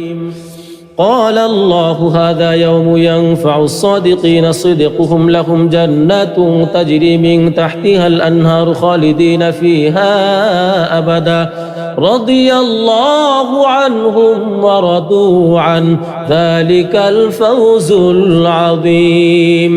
لله ملك السماوات والأرض وما فيهن وهو على كل شيء قدير. بسم الله الرحمن الرحيم. الحمد لله الذي خلق السماوات والأرض وجعل الظلمات والنور ثم الذين كفروا بربهم يعدلون. هو الذي خلقكم من طين ثم قضى أجلا وأجل مسمى عنده ثم أنتم تمترون. وهو الله في السماوات وفي الأرض يعلم سركم وجهركم ويعلم ما تكسبون وما تأتيهم من آية من آيات ربهم إلا كانوا عنها معرضين. فقد كذبوا بالحق لما جاءهم فسوف يأتيهم أنباء ما كانوا به يستهزئون. ألم يروا كم أهلكنا من قبلهم من قرن مكناهم في الأرض ما لم نمكن لكم وأرسلنا السماء عليهم مدرارا وجعلنا الأنهار تجري من تحتهم فأهلكناهم بذنوبهم وأنشأنا من بعدهم قرنا آخرين. ولو نزلنا عليك كتابا في قرطاس فلمسوه بأيديهم لقال الذين كفروا إن هذا إلا سحر مبين. وقالوا لولا أنزل عليه ملك ولو أنزلنا ملكا لقضي الأمر ثم لا ينظرون. ولو جعلناه ملكا لجعلناه رجلا وللبسنا عليهم ما يلبسون. ولقد استهزئ برسل من قبلك فحاق بالذين سخروا منهم ما كانوا به يستهزئون. قل سيروا في الأرض ثم انظروا كيف كان عاقبة المكذبين. قل لمن ما في السماوات والأرض قل لله كتب على نفسه الرحمة ليجمعنكم إلى يوم القيامة لا ريب فيه ولكن لا ريب فيه الذين خسروا أنفسهم فهم لا يؤمنون. وله ما سكن في الليل والنهار وهو السميع العليم. قل أغير الله يتخذ وليا فاطر السماوات والأرض وهو يطعم ولا يطعم. قل إني أمرت أن أكون أول من أسلم ولا تكونن من المشركين. قل إني أخاف إن عصيت ربي عذاب يوم عظيم. من يصرف عنه يومئذ فقد رحمه وذلك الفوز المبين. وإن يمسسك الله بضر فلا كاشف له إلا هو وإن يمسسك بخير فهو على كل شيء قدير وهو القاهر فوق عباده وهو الحكيم الخبير. قل أي شيء أكبر شهادة قل الله شهيد بيني وبينكم وأوحي إلي هذا القرآن لأنذركم به ومن بلغ أئنكم لتشهدون أن مع الله آلهة أخرى قل لا أشهد قل إنما هو إله واحد وإنني بريء مما تشركون. الذين آتيناهم الكتاب يعرفونه كما يعرفون أبناءهم الذين خسروا أنفسهم فهم لا يؤمنون ومن أظلم ممن افترى على الله كذبا أو كذب بآياته إنه لا يفلح الظالمون ويوم نحشرهم جميعا ثم نقول للذين أشركوا أين شركاؤكم الذين كنتم تزعمون ثم لم تكن فتنتهم إلا أن قالوا والله ربنا ما كنا مشركين انظر كيف كذبوا على أنفسهم وضل عنهم ما كانوا يفترون ومنهم من يستمع إليك وجعلنا على قلوبهم أكنة أن يفقهوه وفي آذانهم وقرا وإن يروا كل آية لا يؤمنوا بها حتى إذا جاءوك يجادلونك يقول الذين كفروا إن هذا إلا أساطير الأولين وهم ينهون عنه وينأون عنه وإن يهلكون إلا أنفسهم وما يشعرون ولو ترى إذ وقفوا على النار فقالوا يا ليتنا نرد ولا نكذب بآيات ربنا ونكون من المؤمنين بل بدا لهم ما كانوا يخفون من قبل ولو ردوا لعادوا لما نهوا عنه وإنهم لكاذبون وقالوا إن هي إلا حياتنا الدنيا وما نحن بمبعوثين ولو ترى إذ وقفوا على ربهم قال أليس هذا بالحق قالوا بلى وربنا قال فذوقوا العذاب بما كنتم تكفرون قد خسر الذين كذبوا بلقاء الله حتى إذا جاءتهم الساعة بغتة قالوا يا حسرتنا على ما فرطنا فيها وهم يحملون أوزارهم على ظهورهم ألا ساء ما يزرون وما الحياة الدنيا إلا لعب وله وللدار الآخرة خير للذين يتقون أفلا تعقلون قد نعلم إنه ليحزنك الذي يقولون فإنهم لا يكذبونك ولكن الظالمين بآيات الله يجحدون ولقد كذبت رسل من قبلك فصبروا على ما كذبوا وأوذوا حتى أتاهم نصرنا ولا مبدل لكلمات الله ولقد جاءك من نبأ المرسلين وإن كان كبر عليك إعراضهم فإن استطعت أن تبتغي نفقا في الأرض أو سلما في السماء فتأتيهم بآية ولو شاء الله لجمعهم على الهدى فلا تكونن من الجاهلين إنما يستجيب الذين يسمعون والموتى يبعثهم الله ثم إليه يرجعون وقالوا لولا نزل عليه آية من ربه قل إن الله قادر على أن ينزل آية ولكن أكثرهم لا يعلمون وما من دابة في الأرض ولا طائر يطير بجناحيه إلا أمم أمثالكم ما فرطنا في الكتاب من شيء ثم إلى ربهم يحشرون والذين كذبوا بآياتنا صم وبكم في الظلمات من يشاء الله يضلله ومن يشاء يجعله على صراط مستقيم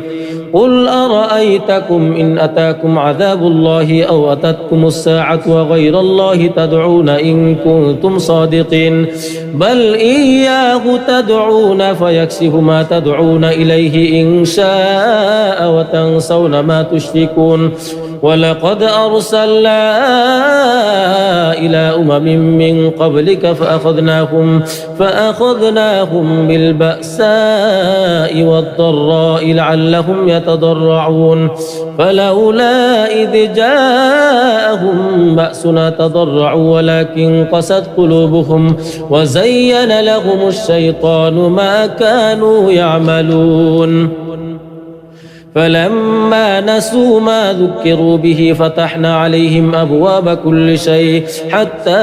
إذا فرحوا بما أوتوا أخذناهم بغتة فإذا هم مبلسون فقطع دابر القوم الذين ظلموا والحمد لله رب العالمين قل أرأيتم إن أخذ الله سمعكم وأبصاركم وختم على قلوبكم من إله غير الله يأتيكم به انظر كيف نصرف الآيات ثم هم يصدفون قل أرأيتكم إن أتاكم عذاب الله بغتة أو جهرة هل يهلك إلا القوم الظالمون وما نرسل المرسلين إلا مبشرين ومنذرين فمن آمن وأصلح فلا خوف عليهم ولا هم يحزنون والذين كذبوا بآياتنا يمسهم العذاب بما كانوا يفسقون قل لا أقول لكم عندي خزائن الله ولا أعلم الغيب ولا أقول لكم إني ملك إن أتبع إلا ما يوحى إلي قل هل يستوي الأعمى والبصير أفلا تتفكرون وأنذر به الذين يخافون أن يحشروا إلى ربهم ليس لهم من دونه ولي ولا شفيع لعلهم يتقون ولا تطرد الذين يدعون ربهم بالغداة والعشي يريدون وجهه ما عليك من حسابهم من شيء وما من حسابك عليهم من شيء فتطردهم فتكون من الظالمين وكذلك فتنا بعضهم ببعض ليقولوا أهؤلاء من الله عليهم من بيننا أليس الله بأعلم بالشاكرين وإذا جاءك الذين يؤمنون بآياتنا فقل سلام عليكم كتب ربكم على نفسه الرحمة أنه من عمل منكم سوءا بجهالة ثم تاب من بعده وأصلح